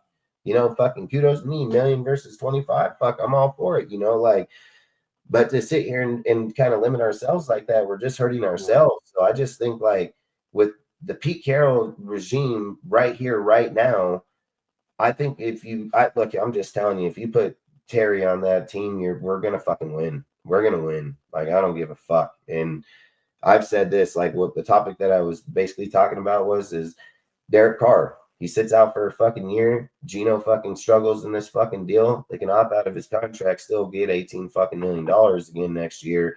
Then we only take 18 million dead cap with the $9 million return. So we're only really eating 9 million fucking bucks. In 2027 we have zero, so wipes it away. But you draft your quarterback and let Derek finish out his deal with this roster. Dude, listen, Trey Tucker would already be a superstar. We all fucking know that. We know that for a fact. If Derek Carr was here, never got shipped out of this bitch, and he was throwing the ball to Derek or to fucking Trey Tucker would be a superstar. He'd be a superstar right fucking now. Derek Carr does that shit to every fucking guy he comes across. Fucking what's his name just included just a few years ago. Fucking Nelson Aguilar. He fucking blew Nelson Aguilar, that's it. He blew him wide open. So to sit there and say that fucking Trey Tucker wouldn't be, we all fucking know that dude would be a fucking killer, dude. Like we all know it. And then if we're sitting here saying that Derek Carr doesn't just turn fucking him, he's gonna make Jakobi way better. And then not only that, you're sitting here saying that he get a guy like Thornton, 6'5", throwing him downfield fucking 50-60 on a fucking dart, dude running fucking wide open. That's a big fucking deal. We all know he can fucking do it. So all I would say is like, if Carr was to Hill, and again, it's just a scenario, it's not fucking nothing happening. If it was to happen because you want to play what's best, why wouldn't you just bring Carr, let him play out his fucking deal, draft a fucking rookie, let him play fucking behind him for the next 2-3 years, and then go that route? If Aiden's not your guy after this year, and Aiden can't show to beat out listen, Aiden should be able to beat out Geno. Aiden is the 5th best quarterback in the whole fucking NFL against any fucking top quarterback in points fucking scored in the fourth quarter. Aiden is not a fucking slouch player, dude. Aiden is a fucking good fucking player. And if Aiden ever was to get a fucking chance at the number one reps, full fucking deal, he's going to surprise a lot of motherfucking people. And if we're sitting here saying Aiden's not going to be better behind this line versus the fucking last year line, you guys are just lying. You're just straight fucking lying to yourselves, dude. You're haters. You're just straight fucking haters, dude. Like, Aiden plays good ball behind a shit line. Imagine when the motherfucker get a good fucking line and he fucking start throwing the fucking players open. And then you're telling me he goes from the shit receivers he has last year to all these guys? Like, goddamn, dude, there's no fucking way we're that fucking dumb and saying that this kid ain't gonna fucking win. That's fucking crazy as hell. You went with lesser goddamn talent, and now we're saying that this guy got great O-line, great fucking receiver, great fucking halfback, great fucking tight end, that he can't fucking win? Like, what the fuck, So if Aiden is not the guy for whatever fucking reason, then get rid of the fucking guy. You're torturing this dude. Like, you're literally torturing this guy. Put him on another fucking team, he's probably gonna fucking win. Like, let him go play in the Browns. He probably wins that fucking job over all of them. Like, I just feel like we fucking hurt people, dude. And I hate that we fucking do that to ourselves. So long story short, if you can't beat him out this year, salute, Ray. Appreciate you, bro. If you can't fucking get it done this year, then you got to release his ass or fucking trade him, do whatever. I mean, you'll still have him one more year, but why would you keep doing that? Like, if Geno's your guy, I think you need to draft a quarterback. That way you're fucking developing him, because Geno ain't going to be long-term. Aiden can be long-term. Aiden's fucking 26, 28 years old. He'd be long-term fucking all day long, So like I've said, I think Aiden has to show up, like, in just straight facts. Aiden got to show up, man. Like, if he's going to show up, then might have, but if he doesn't, then I don't know anymore, I just want to win. And I know if Carr's here, you're gonna fucking win, man. Carr with this fucking team, if that defense can get anywhere close to the fucking Pete Carroll type defense, we're fucking winning games, bro. He didn't become the most clutch quarterback in the fourth fucking quarter, dude. Fucking in fourth quarter comebacks because he sucks. You know, I've always said give him a decent defense with our team here, and people say, oh, look, he went to the same. I don't give a fuck about that. Some players sometimes go to different teams and they don't play the same fucking way. I strongly believe from day one, Derek Carr was meant to be a motherfucking Raider. He plays so different here than he did over there, just massively. The way that he fucking plays within the environment, the team, he's not the same guy. Bring him back here and watch what he does with this team. He's winning. He's going to the playoffs, dude. And yeah, the Saints had no O-line and they couldn't manage their whole team. I mean, everybody got hurt. It wasn't just Derek Carr. Everybody got hurt. They couldn't keep anybody healthy, and that starts with the coaches and their trainers and everything. That's a Saint problem. They have a new head coach, but man, they just couldn't stay healthy. I mean, if they were healthy with Derek Carr, the Saints would have been challenging the playoff spot with the Tampa Bay Buccaneers. But with Derek Carr being gone, man, they went downtown, you know. And people are talking shit. Well, look at Derek Carr. He can't do shit with Tampa. And I'm like, yeah, because it's the team. It isn't Derek Carr. It was a mismanagement when Sean Payton was gone and they had Dennis Allen. Dennis Allen was not managing the team right, you know. I mean, he's a good defensive coordinator, but he's a terrible head coach, you know. We learned that history in 2014, you know. Yeah, it's very true. Fucking Rosetown. You know, that's the thing about Aiden. Last year, Aiden started moving around in the pocket and he did start fucking running out and throwing the fucking ball. And this is what I think, okay? Like, this is my personal opinion. I think what made Tom Brady so good, it wasn't about moving around outside the pocket or doing it. Tom Brady's super strength was knowing how to work within the pocket. Like, that's what was good about Tom. Tom can get back there, see this fucking dude moving on him and know, okay, let me get down under here. He's going to try to tackle me. Like, Tom had great vision in the pocket. I believe that's what Aiden needs. I think if you try to force Aiden to try to be this mobile quarterback moving in and out, you're taking away from his strength. Aiden's strength is pocket quarterback. You need to build a wall. You need to give him protection. And Aiden needs to do his job by moving in the pocket, no different than Peyton Manning. They got so many videos of Peyton Manning, dude, where he went to fucking schools, fucking learn, dude, how to fucking hold these fucking bands, get in these deals, get his fucking foot flat, dude, so he can throw off. Like, he had these crazy fucking techniques to be able to move around in that pocket the way he was. But two of the best quarterbacks in the fucking game, history of the game, damn near, and he fucking both of them are fucking pocket passers. You know, like I've always said, having a mobile quarterback, yeah, it can be a plus, but it can also be a negative. Look at Gino, right? Everybody says that he's a fucking good mobile player. He has 9 forced fumbles, dude. Nine. Like, you can't sit here and say he has more fumbles at a quarterback than an elite fucking halfback in the NFL. You can't do that. You know, and you can't sit there and say that this guy's mobility from what he did last year will hurt our fucking team. We are not Seattle. We don't have a Seattle defense, motherfucker. Like, this guy will fucking hurt our game, just like I said fucking Gardner would, and just like I said fucking Gino will, or Jimmy will. You can't fucking ignore those factors and just be blind to it. I get it. A lot of people don't study quarterback. I get it that people don't study tendencies. Like, I get those fucking things. But if we're just sitting there saying, man, them fucking Seahawks, dude, they were fucking 10-7 pushing a playoff run, and they literally let their quarterback go for a third-round pick and fucking, you know, minus fucking $1 or $2 million for Sam fucking Darnold, which is literally the exact same type of career that fucking Gino had. And they chose to go with that motherfucker over the guy that literally just led their fucking team, supposedly is their captain, all these fucking things. They just said, fuck, see you later. You know, like, you don't do that shit, especially to the most critical spot in the fucking football.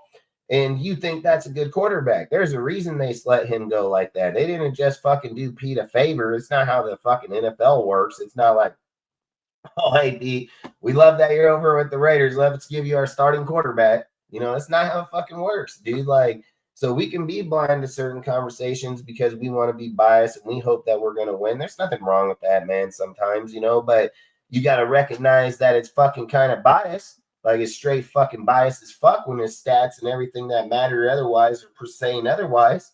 But you can't be blind to that shit. And I've said it. Yards just means you're passing the ball a lot. That's all it fucking means. And it's just like I said, how do you justify Jakobi with 1,000 yards but only 4 touchdowns? 17 fucking games, only 4 touchdowns with 1,000 fucking yards? And people are like, yeah, it's dominant. Go back and watch the fucking replays. Most of it's going to be in the open field. Literally right after they got the ball, they get a 20, 30-yard pickup, but then after that, they can't do shit. Like, that's how it works, dude. The NFL has changed massively, dude. They call middle of the yard fucking yards. Like, they just, people pass over the middle these days and people play off. They're not worried about those yards for most of the time. Most of the time they get interceptions, get dudes get overthrown or underthrown. Like, people are not really sad. It's when they get on the opposite side of the fucking 50 and they're down in that, 40, 30, 20, 10 shit, dude. That's when the game picks up. Most teams don't give a fuck no more when they're on your fucking 25 and you got to throw down to the other 40. I don't give a fuck. They just play their guys back, protect the fucking deal for big plays. Like, again, the NFL changed. So if we're sitting here saying, like, I've said it, I like Gino. I'm hoping the best for him. I'm not dissing Gino. Like, I like Gino, and I know sometimes when I talk or sometimes when I say certain things, like, it may sound like, oh, I'm getting after this guy or not, but it's not like that, dude. It's just being real about the conversation, dude. Like, how do we lie to ourselves about who these fucking people are? It'd be like you having kids and you lying about this fucking dude over here that's a fucking weirdo just because you can hang out with him by your kids. Like, you're fucking dumb. Like, you'd be dumb as hell, like, I'm honest as fuck. This dude's a fucking weirdo. I'm telling straight up, hey, friend or not, you ain't coming by my fucking kids. Like, I don't give a fuck where we're at in fucking town or see you at fucking work or some shit. Like, hey, I don't care, but you are not fucking coming around my shit. Like, you have to protect your family, no matter who the fucking is, like, you can't just get so fucking, homeless where you're like, come over here, please. Like, you don't want to do that, man. You can't do that. You have to fucking be on the deal. Listen, let's just be real about something too.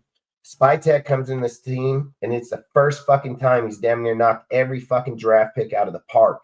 Haven't you guys said for years that, hey, man, you might as well just trade away your first round pick, dude, to fucking get it because you're not going to fucking get anybody anyways, right? That's what you guys said for fucking years, literally years. We don't draft worth a fuck.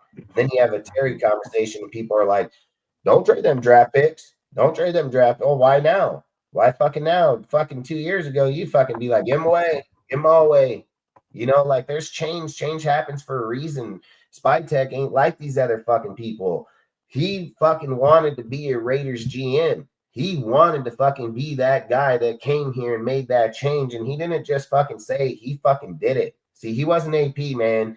He didn't do what AP did and go out and say, oh, we're getting Jaden. We're winning the Super Bowl. We're beating the division. We're blah, blah. And then you get fucked swept by every team in the division. Like, no, that's not what they said.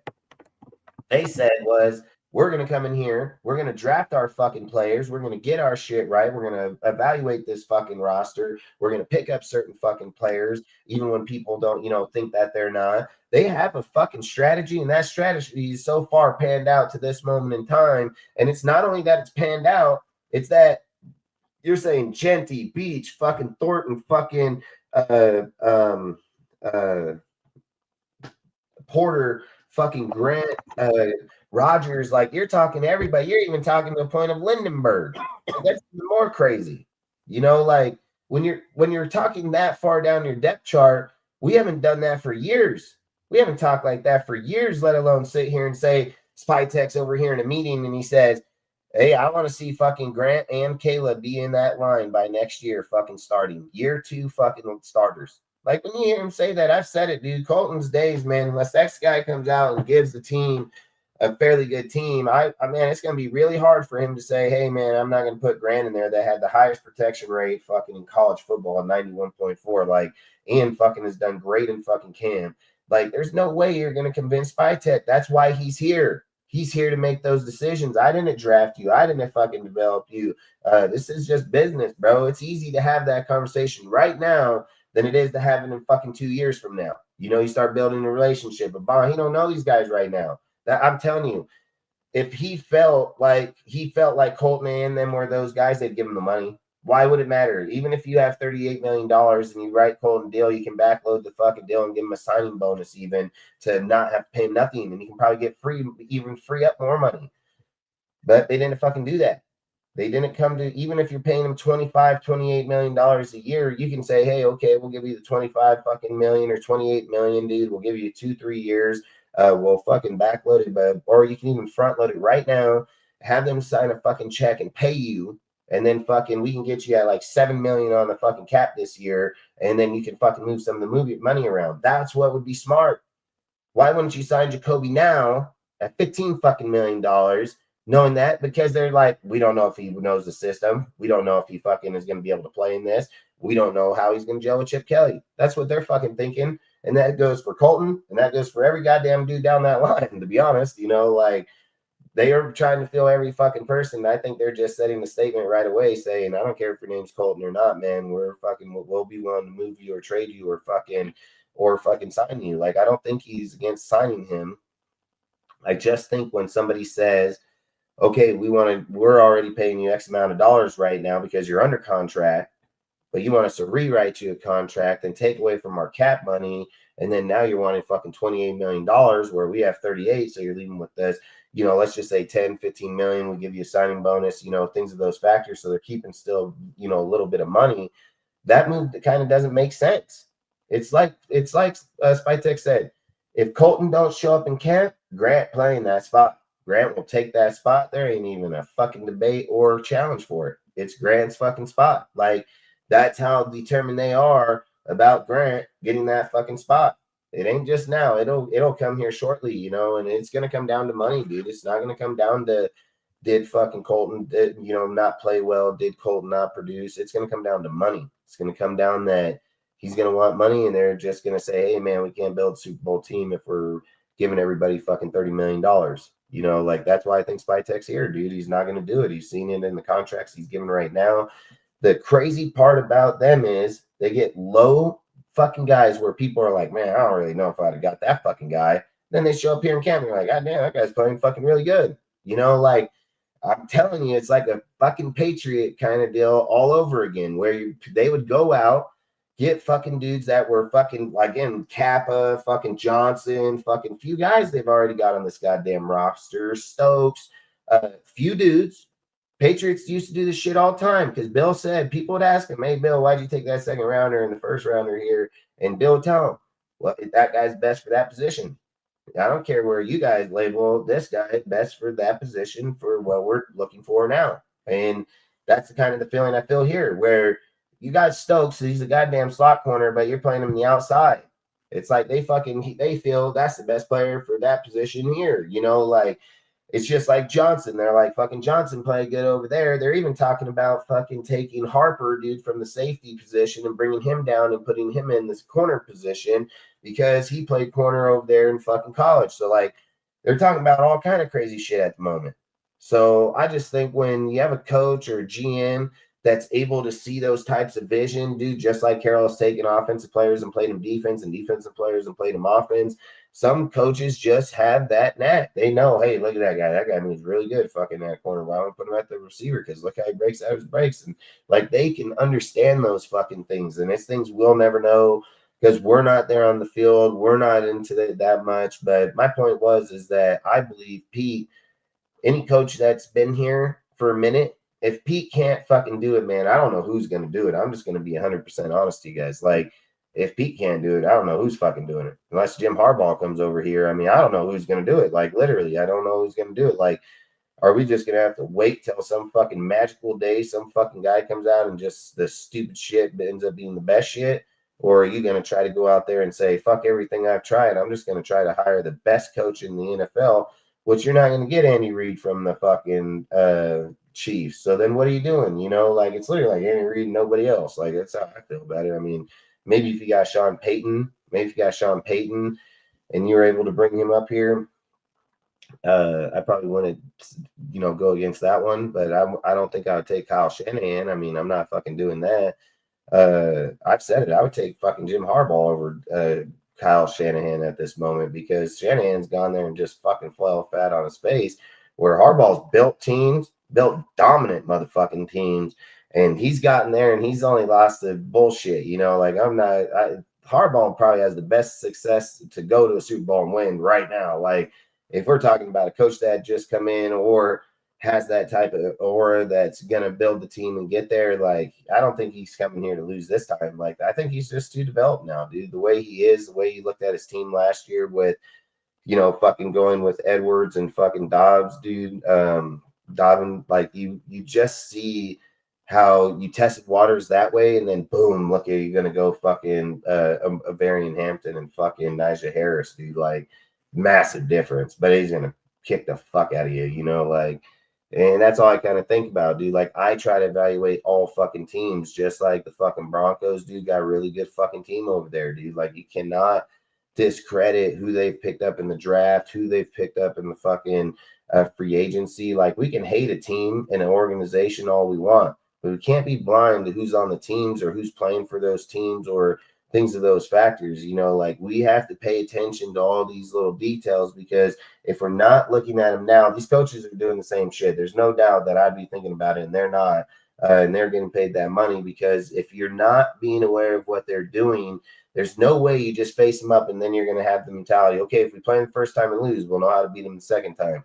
Like, that's the stupidest shit I've ever heard. Like, what keeps you advantage is social media and people like him fucking posting shit around about his fucking team or his players. And get those little bits of information, man, allow you to see things or see their deals in certain ways to say, yeah, that guy is in good shape when people were saying he wasn't. Yeah, this guy looks really fucking good when he's not. Like, how do you think teams are looking at us right now saying, man, they're really struggling on that Christian Wilkins fucking deal and they don't know who their corners are? Like, how do you fucking think the NFL's looking? They're like, offense is fine, defense sucks. Like, that's how they're looking at that shit. And then they're gonna say, like, fuck, as long as we go out there and score, man, they gotta score against us. Like, then we're back right to square one, just like Carr was for the last fucking 10 years. Like, you gotta be able to have some type of team that can come together and fucking build. And I'm not gonna lie to you guys, I think our defense is good, man. Like, if I'm just gonna be honest, like, even with Christian Wilkins out, I don't think we're going to struggle that bad, dude. I mean, we got some run-stopping motherfuckers at the linebacking spot, and they can pick up for that DT easily, dude. And I mean, I've said it. I've said this 100 times about Tyree Wilson. I would not keep Tyree on the outside. He has the same wing. He has a bigger wingspan than DeForest Buckner. He's a very strong fucking kid. You're not going to play him every fucking snap at the DT, but to play him in there at a 30%, 40% rate in a 4-3, fucking not a 3-4. I think fucking Tyree gives us a massive advantage having fucking Kuntz and fucking Max on the outside. Tyree inside, that man's double team right away, and so will Adam Butler. You've already eliminated damn near 4 people on the line, one-on-one with Max or one-on-one with Kuntz, and damn near one person free, unless you're bringing up a tight end or someone to chip them. You see just right away our team isn't going to be that bad. And I've said it, people can discredit Tyree, coming here on a foot injury and him not getting, dude, Tyree looks really fucking good this year, and he looks really fucking strong, dude. Like, I've said it, use his strength, man. Everybody knows Tyree's a strong motherfucker, man. Put him in the middle, dude. Quit doing this bullshit on the outside and trying to use him there. Just let the guy play inside, like they should have let Cleveland Farrell do the same damn thing. Cleveland Farrell plays inside. He probably has a better career with the Raiders than trying to move him outside. He played inside with Christian Wilkins and motherfucking Clemson. Sometimes you can sit and have your own evaluations where you're like, man, we should take this guy from an inside to an outside because he's in the, sometimes it don't work like that. Sometimes it ends up worse. So we've done that with Joyner. We've done that with Cleveland Farrell. We're about to deal with fucking Tyree Wilson. Tyree Wilson shows he can push the pocket. He can most definitely push the pocket. He's fucking strong. He's strong motherfucking man, dude. So, and even when you're thinking about it, 285, 290, and what's the average on those linemen on the fucking line? They're like 310, 315, and he fucking just bitching motherfuckers. Like, he's a strong fucking dude. So I just think if we were trying to do what's best for us in the defense, and you're trying to look, you have a linebacker and Landon Roberts, dude, that has a 90 fucking 4 run grade, bro. Like, you're not running the ball too many fucking times past him. And if fucking Tyree can get the jam on the line and that guy can get over the line, I mean, we're gonna be fine. I don't think that like the trade should be for somebody in the DT or so. I think we have players here to play the line just fine. I think if you make a trade, you do it for cornerback. Like, cornerback would be my number one person of need to get. Like, not Terry, but I would go corner 100%. And then after that, if I have money, I would go for Terry, because I've said if we're trying to win fucking Super Bowl right now or playoffs, if we were meaning it to be real, I believe that Porter could be good. I'm not going to argue that. And Stokes is supposedly playing pretty fucking good. But outside of that, Bennett's been playing with the twos. Fucking, there's a lot of shit that just falls off right there. Trade for like a fucking I would trade for the fucking Browns fucking the Browns corner fucking Ward. I would trade for him of any player, because one, he's young. I know he has concussions, man. I'm not gonna argue that factor, but the production he's put up has fucking been pretty good fucking production, dude. And he comes here and he's on a good team. He'll know how to protect himself, but I don't know. Concussions are kind of scary because it's no longer just the way you're hitting, dude. Like, and then it can just light you out. So I don't know if I would make that trade. Actually, I'd probably just go with DJ Reader. He's probably about 5'11", but he's a shutdown little motherfucker. I'll just get somebody that can fill the fucking void here, man. I would almost get Rasul Douglas, dude. Like, I'd damn near get him fucking somebody that is just bigger. He's 6'2" corner, I think, if I remember right. But I would just get somebody that can play and be in that position. I like the Cameron Richardson, man. My lineup I would love to see is Richardson and fucking Porter. Like, if we can start a season with those two motherfuckers out there, and then throw Stokes down in that fucking nickel spot, or keep Porter and Stokes on the outside and take Chin and put him down in the fucking nickel spot, and then go sign Justin Simmons and put him out in the safety spot. I mean, there's ways we can most definitely be a good defense right away and have a good fucking team right away. I'm telling you, I think Jeremy Chin would be our fucking secret weapon, man. The guy is a hitting motherfucker, dude. And if you put him down in the linebacker, as a safety inbox linebacker, playing in the nickel, he can fucking kill motherfucker, dude. He will kill Kelsey. He's gonna knock the fuck out of him. So, I mean, there are things that we can just make a one little move and still benefit our team pretty fucking good. So, and again, I keep saying it. Jeremy Chin is fucking a descendant of fucking Steve Atwater, dude. He's related to Steve Atwater, and everybody know that motherfucker was a killing machine. So I'm just saying, and Chin plays that same way. So I would love to see him be the nickel fucking corner. Like, if I'm just being honest, I would love to see it. If they said, hey, he's gonna play nickel corner this year, I'd be like, fuck yeah, dude. Like, I'm gonna enjoy the fucking Chief games, because I've said it. I think we'll sweep those fucking Chiefs. I think we will sweep those motherfuckers. If you take Kelsey out of the game, you've done won that fucking game. Like, I don't give a shit what anybody says. You take Kelsey out the game, our corners can keep their kids in check. They don't have no fucking run game, dude. Them guys are trash, dude. We're gonna beat them. So I said it. It's Patrick Mahomes and his running fucking around bullshit that fucking helps him get open in the field, but I don't know. I think our team can be really good, man. Like, the more and more we keep going and seeing little certain moves, I'm like, man, if we can make that Justin Simmons move, I bet you we're like 10, 11 team, 12 team win easy. I think Justin Simmons move would, in my opinion, make us like a fucking 10 to 12 game win team. If you're somehow able to get the Justin Simmons, because he was only on a $7.5 million contract. He was only on a $7.5 million contract with Atlanta. If you were able to get Scary Terry and trade off fucking Jakobi, so you're only paying fucking 15 there, so you're about you're at 30, you're at 17, 18 million. You get fucking Justin Simmons for another 7.5, you're down to about 10 fucking million. And you just picked up, I feel like, the two best pieces to have a chance to win a Super Bowl. One, you got a fucking wide receiver that's a dominant fuck, the wide one, and then you got your fucking safety that you can play over the back with Paulo. That's a proven fucking safety and picks motherfuckers off every year. And Paulo's gonna be really fucking good.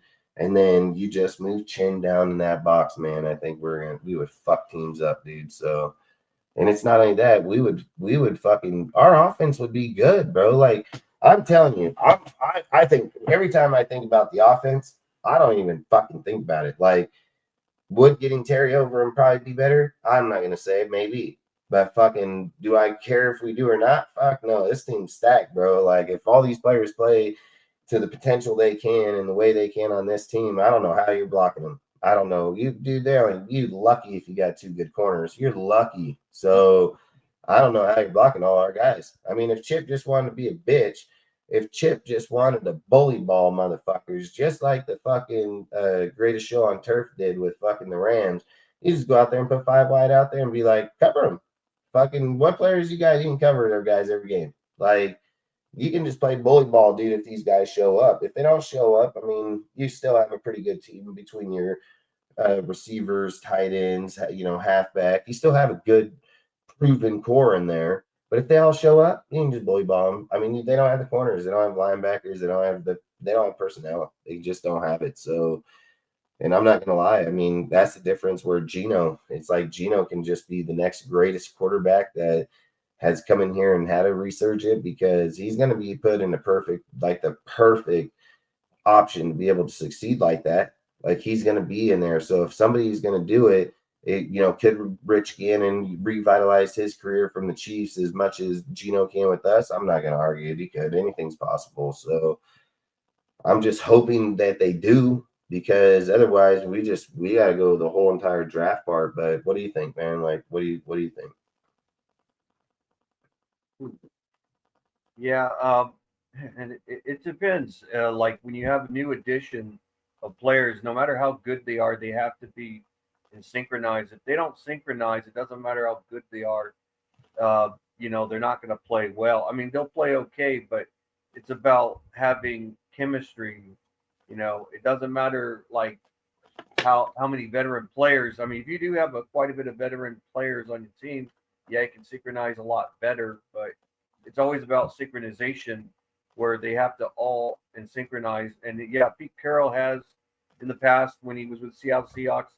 You didn't synchronize the players, make sure familiarity was created. I mean, that's the environment of winning championships. But we'll have to see. This is a very, very difficult division. I mean, he was in the NFC West, and now he's in the AFC West. So, I mean, we've had players that did. I mean, we've had coaches that were good at synchronizing, like Lane Kiffin. I know people didn't like him, but he synchronized that offense. They were more of a running team, which is what Al Davis doesn't like. He wanted us to be for the deep ball, but Lane Kiffin wanted to do things his way. He was doing the same thing Gruden was doing. He wanted to do it his way, and then when he was doing that, he talked himself out of a job with Al Davis, and Al Davis fired him. But the players worked real hard. They fined Lane Kiffin for the Raiders, working too hard, in the hot sun, even though it was in Oakland, but, because they were overworking, Salute. See. Yeah, I ain't gonna lie. I mean, how do you feel? How do you feel like with what you've seen so far through camp, everything that you've heard about? Like, how do you see our team right now? Like, do you think we're salute Raider Ryan? Appreciate you, bro. Salute to all you guys, man, showing up. And Hero, I swear, dude, you fucking complain like a woman. He gotta have like ADHD, like to no extent, because this guy can fucking type. I don't even know how he types that goddamn fast. All that shit sometimes.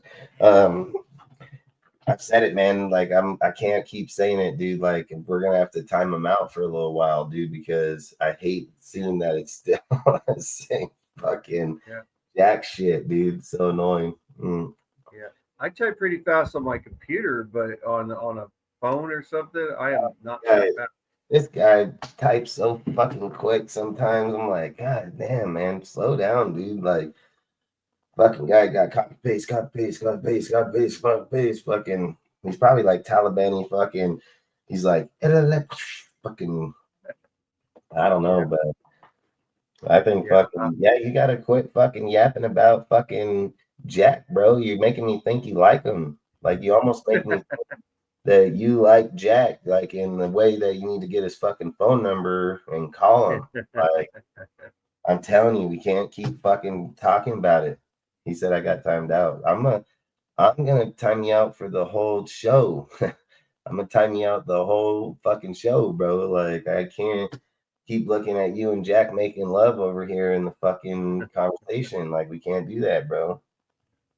Yeah, no Brokeback Mountain moment Yeah, here. we're not doing no broke back shit here. Fucking this guy be posting some fucking weirdo Raider fucking memes, dude. Like, the thing I think about the Chargers, like these Chargers are so fucking scandalous. Like, there's this little fucking Charger fan named Mikey, dude, that's this Charger YouTuber or content creator. And this motherfucker be making these stupid ass memes about like oh, the Raiders will be talking about their rings that they've never seen before they were born.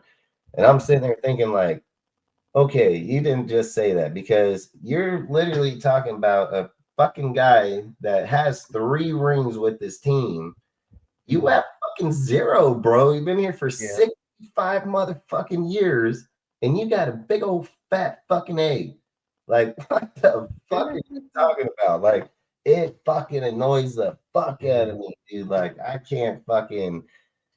I can't take it sometimes. This shit just get under your skin so fast. That fucking Mikey motherfucker, dude, in those memes, man. It's like some of these guys are just next level fucking dumb. Like, I don't know what the world, like when I grew up, if I was that dumb, I got beat. I mean, I like, straight got fucking beat, dude. Like, it's just too much stupidity these days. Like, you're gonna make a meme, at least make one that fucking means something. Like, you can't bet that has 3 rings when you have 0. What fucking sense does that fucking make? Like, you're talking about like if you got something that you're looking at right now, you're hoping. Like fucking that's what you're doing. You're hoping that you can, dude. Like, I don't know, but long story short, if you look at the team where it's at right now through camp, players, just basically how the team's been going, how do you feel? Do you see us winning games by this time? Do you think you're sticking with your same win loss? Think that we're gonna lose more? Like, how do you feel about what you've seen over the time? I think we're gonna have a few more wins, but I believe we're gonna have better production. I don't think we're quite a playoff team. I do understand a lot of people say a 7-8 win team is what we are, and that sounds more realistic. But if we get 10 wins, hey, that's a W. I mean, if we get 7 or 8 wins, that's a W as well. I don't want people to think, oh, we just didn't. No, it's anything that's better than last year. You just got to start small steps. You can't put your expectations really high. You got to keep them a little low until you start seeing better production. When production gets better, then your expectations do go high. It's like we've been like the bad stock market. Our stock has gone down. I mean, like I said, it was the silver age when it was Derek Carr on our team, but then when he was gone, we were in the dark ages. And hopefully we will at least get out of the dark ages right now. Because last year it was embarrassing losing to the Donkeys, getting swept by them and getting swept by everybody. I mean, that was just embarrassing. And that was because of our head coach, not the players in general, just the head coach. Appreciate you, Rosetown. Appreciate you, bro. I mean, it was embarrassing, and everyone else saying, "Oh yeah, AP's going to be a great head coach." I said, "You can't have a coach in training. The coach has to be ready right now. You can't be like Adam Sandler and Billy Madison, back to school, to prove to my daddy I'm not a fool." You can't do that. You have to be. You have the expectation to manage the team, manage the time, the clock, and that's where AP. I've been saying it forever. When he took over on being the head coach, he did not do well with clock management, and that's very crucial for any head coach, It's crazy. But, with Pete Carroll, though, that he's very, he knows how to win. He went to the Super Bowl twice, won 1 out of 2 Super Bowls. And, yeah, he can get us that W. I mean, but the thing is, though, he's going to have to conquer Sean Payton, conquer Jim Harbaugh, and then conquer the king, Andy Reid. That's just how it is. Andy Reid is the final boss, and you have to be like a wrestler said, to be the man, you got to beat the man, and that's just the way it is. So we got to beat the man. And this is the thing that kind of drives me crazy, right? So everybody's biggest thing on Aiden is he's not mobile, right? That's like the only thing I've ever heard bad about him. He's just not mobile.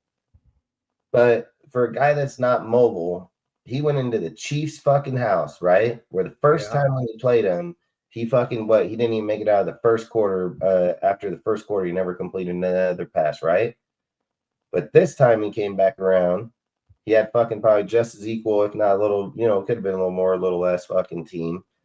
He goes into the fucking Chiefs' house when they're 10-1, and he damn near fucking beat him there, throwing 340 yards, 2 touchdowns, 0 interceptions. He threw for 140 yards to fucking Michael Mayer on 10 reception, or Brock Bowers on 10 receptions. I mean, he fucking in a touchdown. I mean, he most definitely has what it takes inside the pocket. So I'm not understanding where the argument would say he's not mobile, but he can go into the Chiefs' home and fucking put 340 on him, 2 touchdowns and fucking 0 interceptions. Like, that's the thing. He has a 58-yard completion to fucking Trey Tucker down the sideline for a touchdown, dude. Like, that I mean, why is the knock that he's not mobile, but he can obviously go and do shit like that? Like, that's the only thing that kind of bugs me about how people want to view somebody. Isn't that the main person that we're trying to beat is the Chiefs? Like, is that not the number one evil motherfuckers for the Raiders? It's the fucking Chiefs. It's not even fucking close. It's not even close. So to sit there and say, like, oh man, he can't, like, I don't understand the whole Aiden thing. Like, I'm kind of more baffled on it. It's like, kind of feel like, are they trying to just suppress this motherfucker, or what the fuck's going on? Like, what? Even when we lost to the Chiefs, he did better even when we lost to the Chiefs versus when we beat the Chiefs. When we beat the Chiefs, he only, he didn't put up great yards. He put 6 points, but we scored 14 points on defense from an interception, return touchdown, and a fumble recovery for a touchdown. But then the next year, he put up better stats, and we barely lost to the Chiefs. And the reason why we lost to the Chiefs wasn't because of Aiden. It's because of our coach. It's because of the coaching. It's not the quarterback in general. It's like the same thing with Derek Carr. Everybody has to have a scapegoat. And I hate to break this to someone, but Aiden is not injury prone. He got hurt from a finger, and he was playing with an injured finger for a while, but it was broken. And anybody can break a finger really easily. The guy that was really injury prone was Garbage Minshew. He got his collarbone broken, and that's like a season-ending injury. You can recover from a broken finger, like a broken thumb. Let's talk about the Aiden injury, okay? Yeah. Do you think the injury is what kept him out of the games, or do you think that they wanted to try to give Gardner a second chance? Because the injury that Aiden suffered, supposedly broken fucking thumb, was about an 8-week fucking time lapse before he could even get back out doing something. So 8 fucking weeks. All of a sudden, fucking Gardner breaks his collarbone and Aiden's ready to go like that. Like, there's part of me where I think that whole thing was bullshit. I think that they looked at Aiden getting injured, so it was an easier way to put Gardner back in because he was supposed to be the starter. So they're basically like, we're going to bench you. Hopefully you'll show up. But at the end of the day, when that injury happened, that's what granted fucking Aiden back in. I don't believe even if Aiden at the 8-week mark would have fucking stayed the quarterback. I think he would have stayed out and they would have ran with fucking Gardner the whole fucking time. Yeah, he threw the ball even with a broken thumb. He threw the ball still well with a broken thumb. Then they check on his thumb and it's like, oh man, it's broken. You can't play. I understand they would say, yeah, you don't want him to make the injury even worse than it is, so he can fight another day. We don't want him to get a career-ending injury, possibly. Uh, even from a broken thumb. I can understand that, but he did recover, and eventually he started playing better. And the problem is, it's not the coach. And people say, "Oh, he can't take pressure." Actually, Aiden took pressure. He handled the pressure better than Gardner Minshew. Gardner Minshew started to get out of the pocket a little bit because he felt the pressure. I mean, he felt the pressure, and there wasn't even that much pressure. And then he started to run outside the pocket, and yeah, and then what happened? He got sacked or fumbled the ball or whatever. And with Aiden, he doesn't peter under pressure. He actually will hold the ball and throw the ball, and and he'll get rid of that ball. The worst thing that could happen to him is he gets sacked, but he's not going to like throw an interception to someone that's not open. He's going to very rarely he will. He'll throw it when the guy's open, or else he'll just take a sack. Which people don't want him to, but when you get him receivers, I mean, when he had Brock Bowers and all them, he started throwing that ball very well. Even with a much upgraded receiver core, with the tight ends and everything, he was doing better. And I'll say it like this: I think Aiden, it's patience. You have to be a patient coach with any quarterback. You got to be patient with Aiden, and Aiden shows a lot of spark. And I would say don't give up on the kid. But I would say if next year, if Derek Carr wants to play for the Raiders, I'd still say don't draft a quarterback. You can have Aiden as a build up into a franchise quarterback under Derek Carr. Derek Carr could play 2 or 3 more years, and then Aiden completely takes over. Of course, that's probably not likely going to happen, but that would be the smartest thing to happen. But we don't know about Derek Carr's injury. On a team-friendly contract, you know that for sure, dude. Oh, Derek Carr would play it. He'd do it. I think he would. He has enough money to support his family. I think he'd do it for the love of the game more than anything. He's already he's a fucking diehard Raider, bro. Like that's the thing. I mean, he's already got enough money for his family. Me about some of the fans, how they talk about that fucking dude's a lot of these diehard Raider. Yeah, a lot of these guys are not real football fans that talk mess. I mean, they're not even real football fans. They look stuff up, and that's all they do. I've seen Derek Carr play. I mean, when I first saw him, he's David Carr's brother. Okay, that's how I was when I first saw him. And then I started seeing him. He was playing pretty good. And the second year, he was good.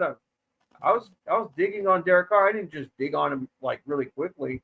I was patient as a fan, and I said, "Yeah, this guy's the man," And he's better than any quarterback we've had in Raider history, because we never keep quarterbacks very long in our history. We'd have them for like 3 to 4 years, and then they're gone, and then it's the next quarterback. We had Derek Carr for the longest out of any other quarterback we've had, And he's broken every Raider quarterback record. He's broken every single one. The best Raider quarterback in Raider history is Derek Carr. And I know people say, well, he has no rings, but rings doesn't mean he's not the best quarterback. Rings just means what's his name saying over there that played for the Patriots. Yeah. That Samuel's fool thinks like he said his stats are way better than Deion's. The only thing that credits Deion's stat line is 1, he was flashier, and 2, the rings. He's like, but stat wise, when you're talking about, he's like, I've had 6 fucking returns in the playoffs. He's like, he has none. He's like, I've had this, and he's like, my touchdowns, my interceptions, my deal. He was like, why doesn't anybody ever bring up corners fucking deal? Why do they just keep saying this guy, and I think that's fucking true as fuck. I think that's so true, because people don't fucking measure it like that no more. They just stay in the past. Look at it like this. If you look at Bo's numbers for the years he played for the Raiders, right?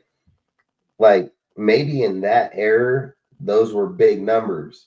You compare those numbers today, fuck that, it would be getting dogged on. Yeah, it's different.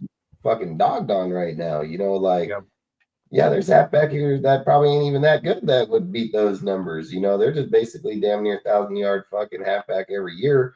But I think the only thing that would be a little different for them is I would have to go look at were they only playing 14 games? Were they playing 15? I would probably have to look at that. But if we were saying the yardage, if we were just putting yardage for yardage touchdown, fuck, these guys do it easily these days. So I think it was the flashiness. I think it was the type of football in that era. I think that's why they're so sought after, when people are looking at the game. But if we're just being real, there's people that just dominate. I mean, so today I was sitting there looking at where I heard Randy Moss say, I'm the best fucking receiver that's ever played the game in the history of the NFL. And I'm like, yeah, bullshit. I'm like, fucking Jerry Rice is. I'm like, Jerry Rice is the best fucking player to ever play the fucking game. And then I started looking up stats and I was comparing them. And I'm like, it's not even fucking close. It's not even fucking close. Like, Jerry just fucking dogs his ass. But then I started thinking about it. I'm like, I wonder who is like him, like who has Randy Moss type numbers. Then I started fucking, digging through, and then I came across fucking T.O.'s numbers. And I'm like, fuck, T.O.'s numbers are just as good, if not better, than Randy Moss. So then I'm there thinking like, well, I don't know if you can claim me the best motherfucker when T.O. damn near beating your numbers, So T.O. was no fucking joke, man. If that guy didn't get T.O. was physical, T.O. was more muscular, not as tall, but as Randy Moss. But he was a very physical 6'3" wide receiver, weighed 220 pounds, and Randy Moss was like over 6'4", but he was like under 200 pounds. But of course, he gained weight and got to be about 215 pounds. But he wasn't really physical, wasn't real physical, but he had that long, lanky body, that made him a dangerous receiver. But Moss wasn't a route runner like Jerry Rice. Rice could run routes, and he would outmaneuver people. Moss used his body, to out catch the corners and all that, and he used more of his body. Where Jerry Rice didn't have to do that very much. I mean, he's done it before, but he would mostly out route people and stuff. And Rice had great vision, for a wide receiver. And there won't be another Jerry Rice, but there would be. Some people said that there was a wide receiver that could have beaten Jerry Rice's record, and his name was Sterling Sharp. If he had never been injured, some say that he would have dethroned Jerry Rice. If he hadn't. You're saying Shannon Sharp's brother? Yep, Sterling Sharp. He had never gotten injured because he was putting up numbers pretty. They were getting high, and then if he had kept those numbers more and more, they would have surpassed Jerry Rice. When he got injured, man, it was that just ended it. But there have been some receivers. I think even Antonio Brown, much as I hate that douchebag, if he had not had an attitude, he could possibly broken Jerry Rice records. But his problem was his stupid big mouth, And then now he's on the run in some country in India. I forgot what country it is. From the law for attempted murder and everything. I mean, it's craziness, Yeah, if T.O. Dubai, that's what it is, Dubai. If T.O. would have played his last 8 years, fuck, I don't even know my mic is behind there, dude. That's crazy as fuck. If T.O. was to play the last 8 years of his career and average the same yardage that he was averaging through his start, was pretty much 1,000 yards per season, he would have had Jerry Rice's numbers. But him doing all that shit about, I think it was when he was with Philadelphia, fucking working out in the driveway and shit. All that shit, dude, is where it just ends his career. And it seems like that happens a lot with NFL players. Like, when they're still good, they end up fucking crazy, and then they don't end up fucking playing ever again. It was something like these guys keep talking about Kaepernick, right?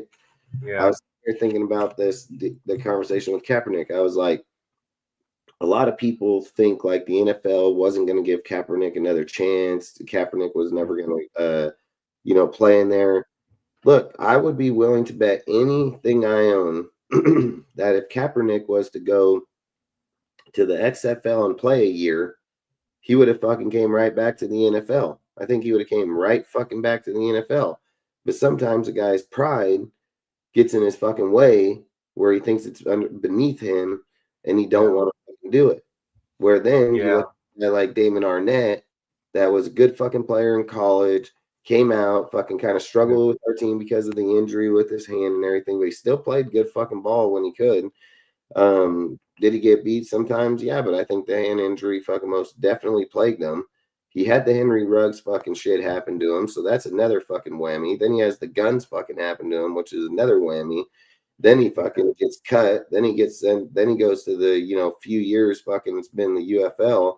And then bam, he gets a fucking offer by the Niners and fucking the Texans. And he chooses to stay in the Texans because that's the team he's been playing with in the USFL. So I just sit and think, or XFL, whatever you want to believe, either one. UFL, But at the end of the day, he at least earned his way back. And that's all I would say with like Kaepernick is like some people put themselves above there where they don't want to have to go back. It's like I'm already here, so I shouldn't have to do that. It's kind of like Bronny with the Lakers fucking saying like, oh, I didn't want to go to the G League and I'm not going to fucking travel. Well, you're only hurting yourself. Like you're only hurting yourself when you do that type of shit. Like you shouldn't be going there and saying like putting yourself above people because of who your dad is or who your family is. You need to go there and show people who you are because your dad ain't going to always be there and your dad's going to be gone one fucking day and you need to fucking be you, So I just feel like some people, we get to a point where you have all these great talented people, but where's the drive? Like, where's that fucking fire in them, dude, where they're like, I'm going to be fucking better than you or I am better than you. Like, some people just settle too easy and I just don't like it. And I think when you're, looking at our team and stuff, like it's kind of like why I like Kuntz. You guys know the whole time I've said Kuntz 10 plus sacks, dude's a bad motherfucker. I think if he ever got his chance, he was going to be good. The kid comes out here, dude. He finally gets a good chance, and then he fucking blows his Achilles. But the thing is 1 year later, look at how he looks again, and he's fucking ready. Like that's the kind of shit I'm talking about, dude. Like don't slow down, don't give up. When we get out in game fucking time, we'll see how he feels against somebody else. That ain't babying him or they're there to play. We'll see where he actually stands, but it's people like that. It's a hard injury, man. And for him to come back and have any type of success, 4 or 5 sacks in a year, that would be a great success for Kuntz. Like, would we be wanting 10? Would we want, 15? Yeah, that's what ideal, but reality would say Kuntz is not going to be in Kuntz's mind, like fucking physically in his mind, he's going to be thinking about, fuck, better not step on my fucking foot right here in this fucking turn. That's how it happened before or shit like that. It's just going to be in his mind until he feels like his leg is comfortable and then he just, plays freely. But a lot of times, even when you ask people or things like that, it takes time. It can be fucking 1 to 6, 7, 8 weeks, sometimes a year where a player mentally can concept, okay, putting it on there, not trying to stretch it, not trying to ruin it, be out for the fucking year, it's kind of like I said earlier about the Wilkins deal. Like, do I like Wilkins? Is he a good player? Yeah, but fuck, if we're paying you all that fucking money and you ain't even playing, like cut him, get the fucking money that we still get out of it and go get somebody else. Like, it doesn't make sense that we're like, yeah, let's hold on to him because he's a good fucking player, but we ain't getting, we paying him. We're not fucking playing him, we're paying him. Like that don't make no fucking sense. Like, if we're not going to pay him all fucking year or play him all year, we might as well just cut that fucker now and get the money and fucking go get somebody else. There's no point holding on to him till next year and then think, oh, hopefully he's healthy again. Like, fuck, dude, 3 years later, we finally get fucking see where he's at. Like, fuck that.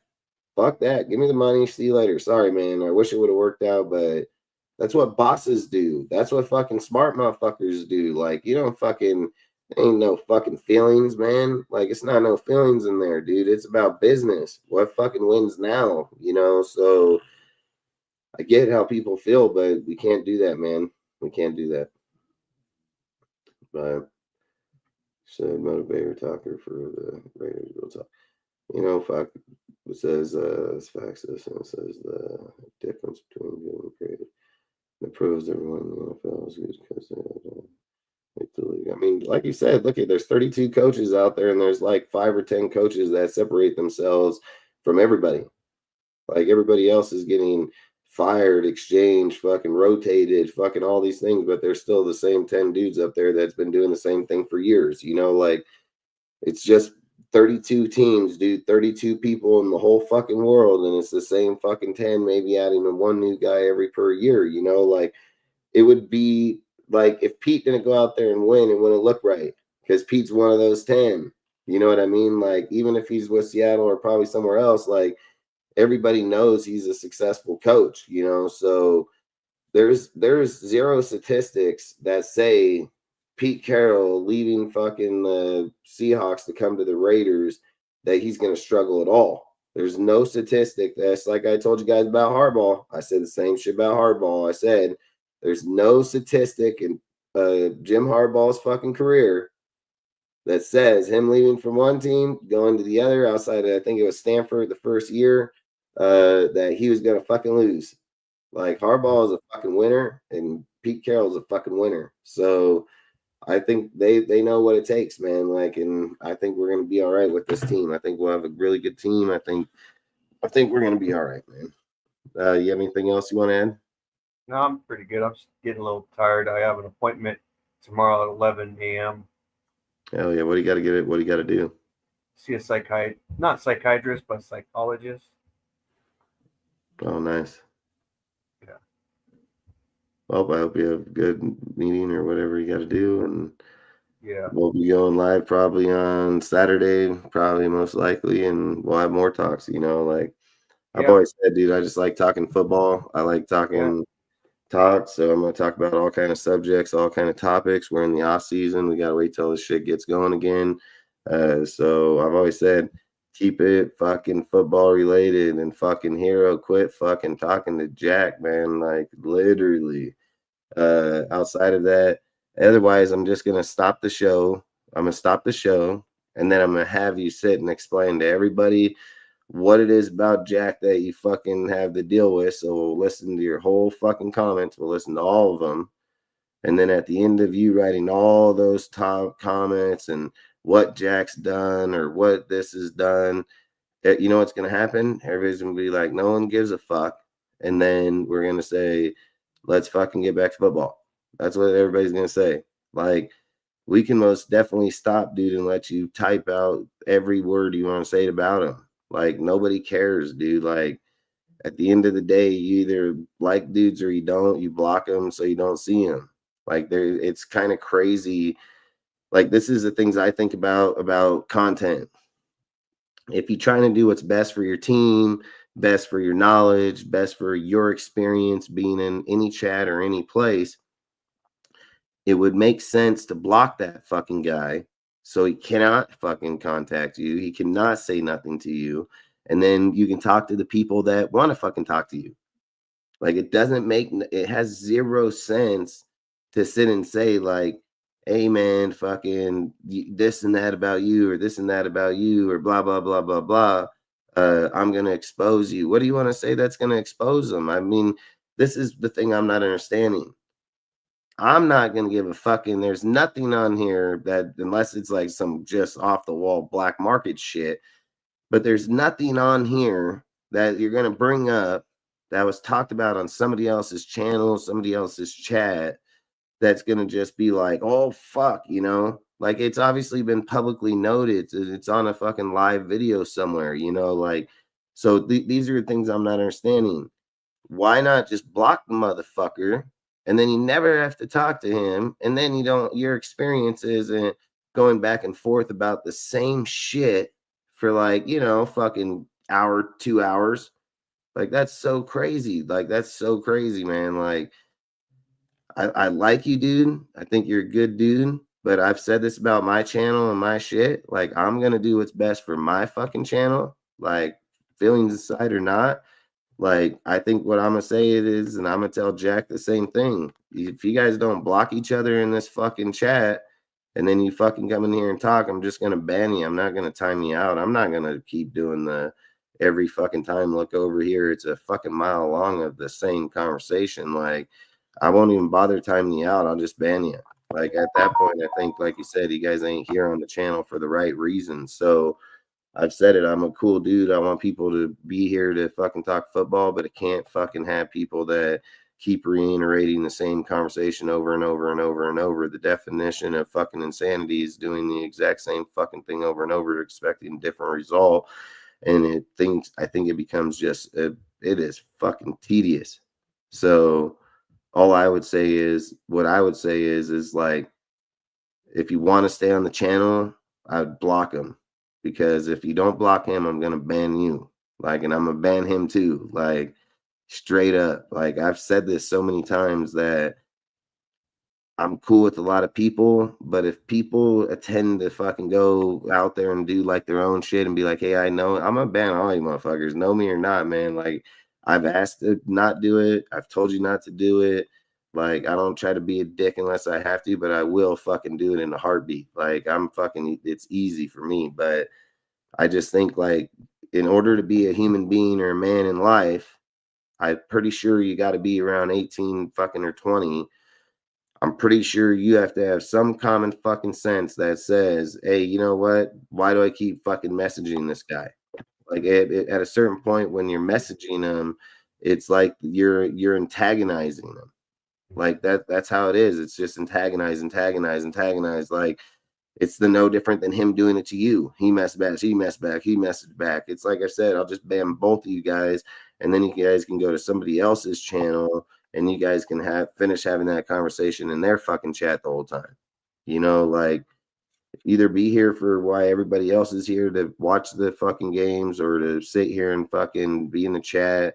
But I've told you in Discord, I've told you in our Instagram chat, like, I message you privately. I'm pretty cool about it. Like, you know, I'm not fucking playing. Like, I'm not fucking playing.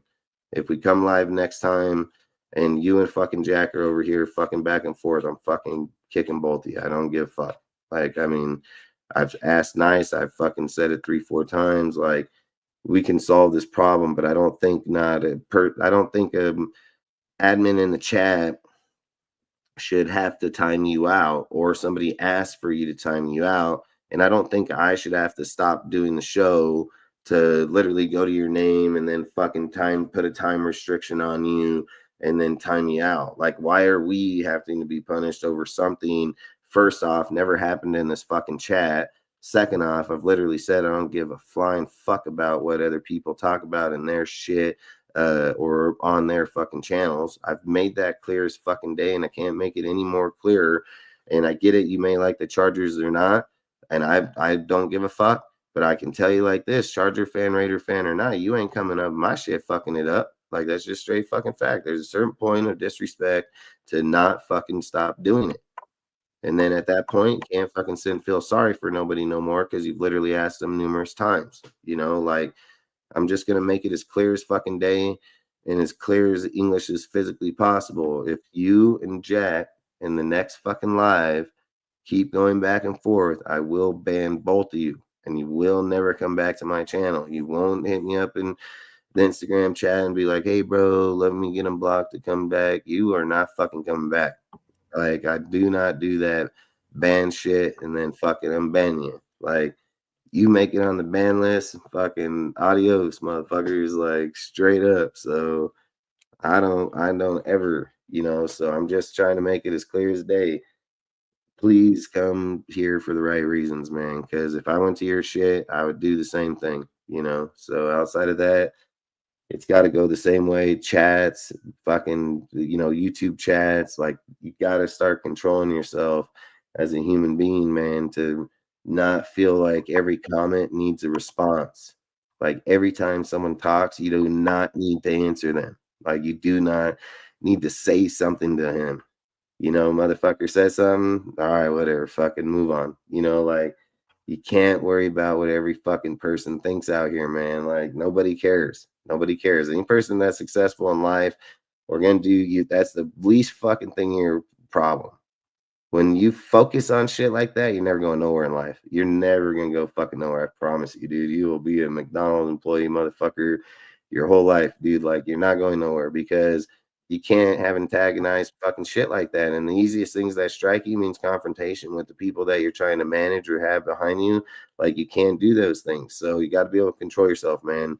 Last and final deal, fucking, you don't block him, dude, and you engage with him. You guys are both out. So I'm not doing it no more. And then, but outside of it, I appreciate all you guys fucking coming out here. Appreciate everybody coming on, talking, being here for the right reasons of talking football, not talking about fucking Jet and then fucking, shit like that. But outside of it, I hope everybody gets their teams together, everybody that will be playing too. I mean, again, the Chargers, I don't like them, but I hope they're healthy. So when we play them, we know who we are. I don't ever want to see a team that is weak or not in our whole division. Like when we face the Chargers, we face the Broncos, we face the Chiefs.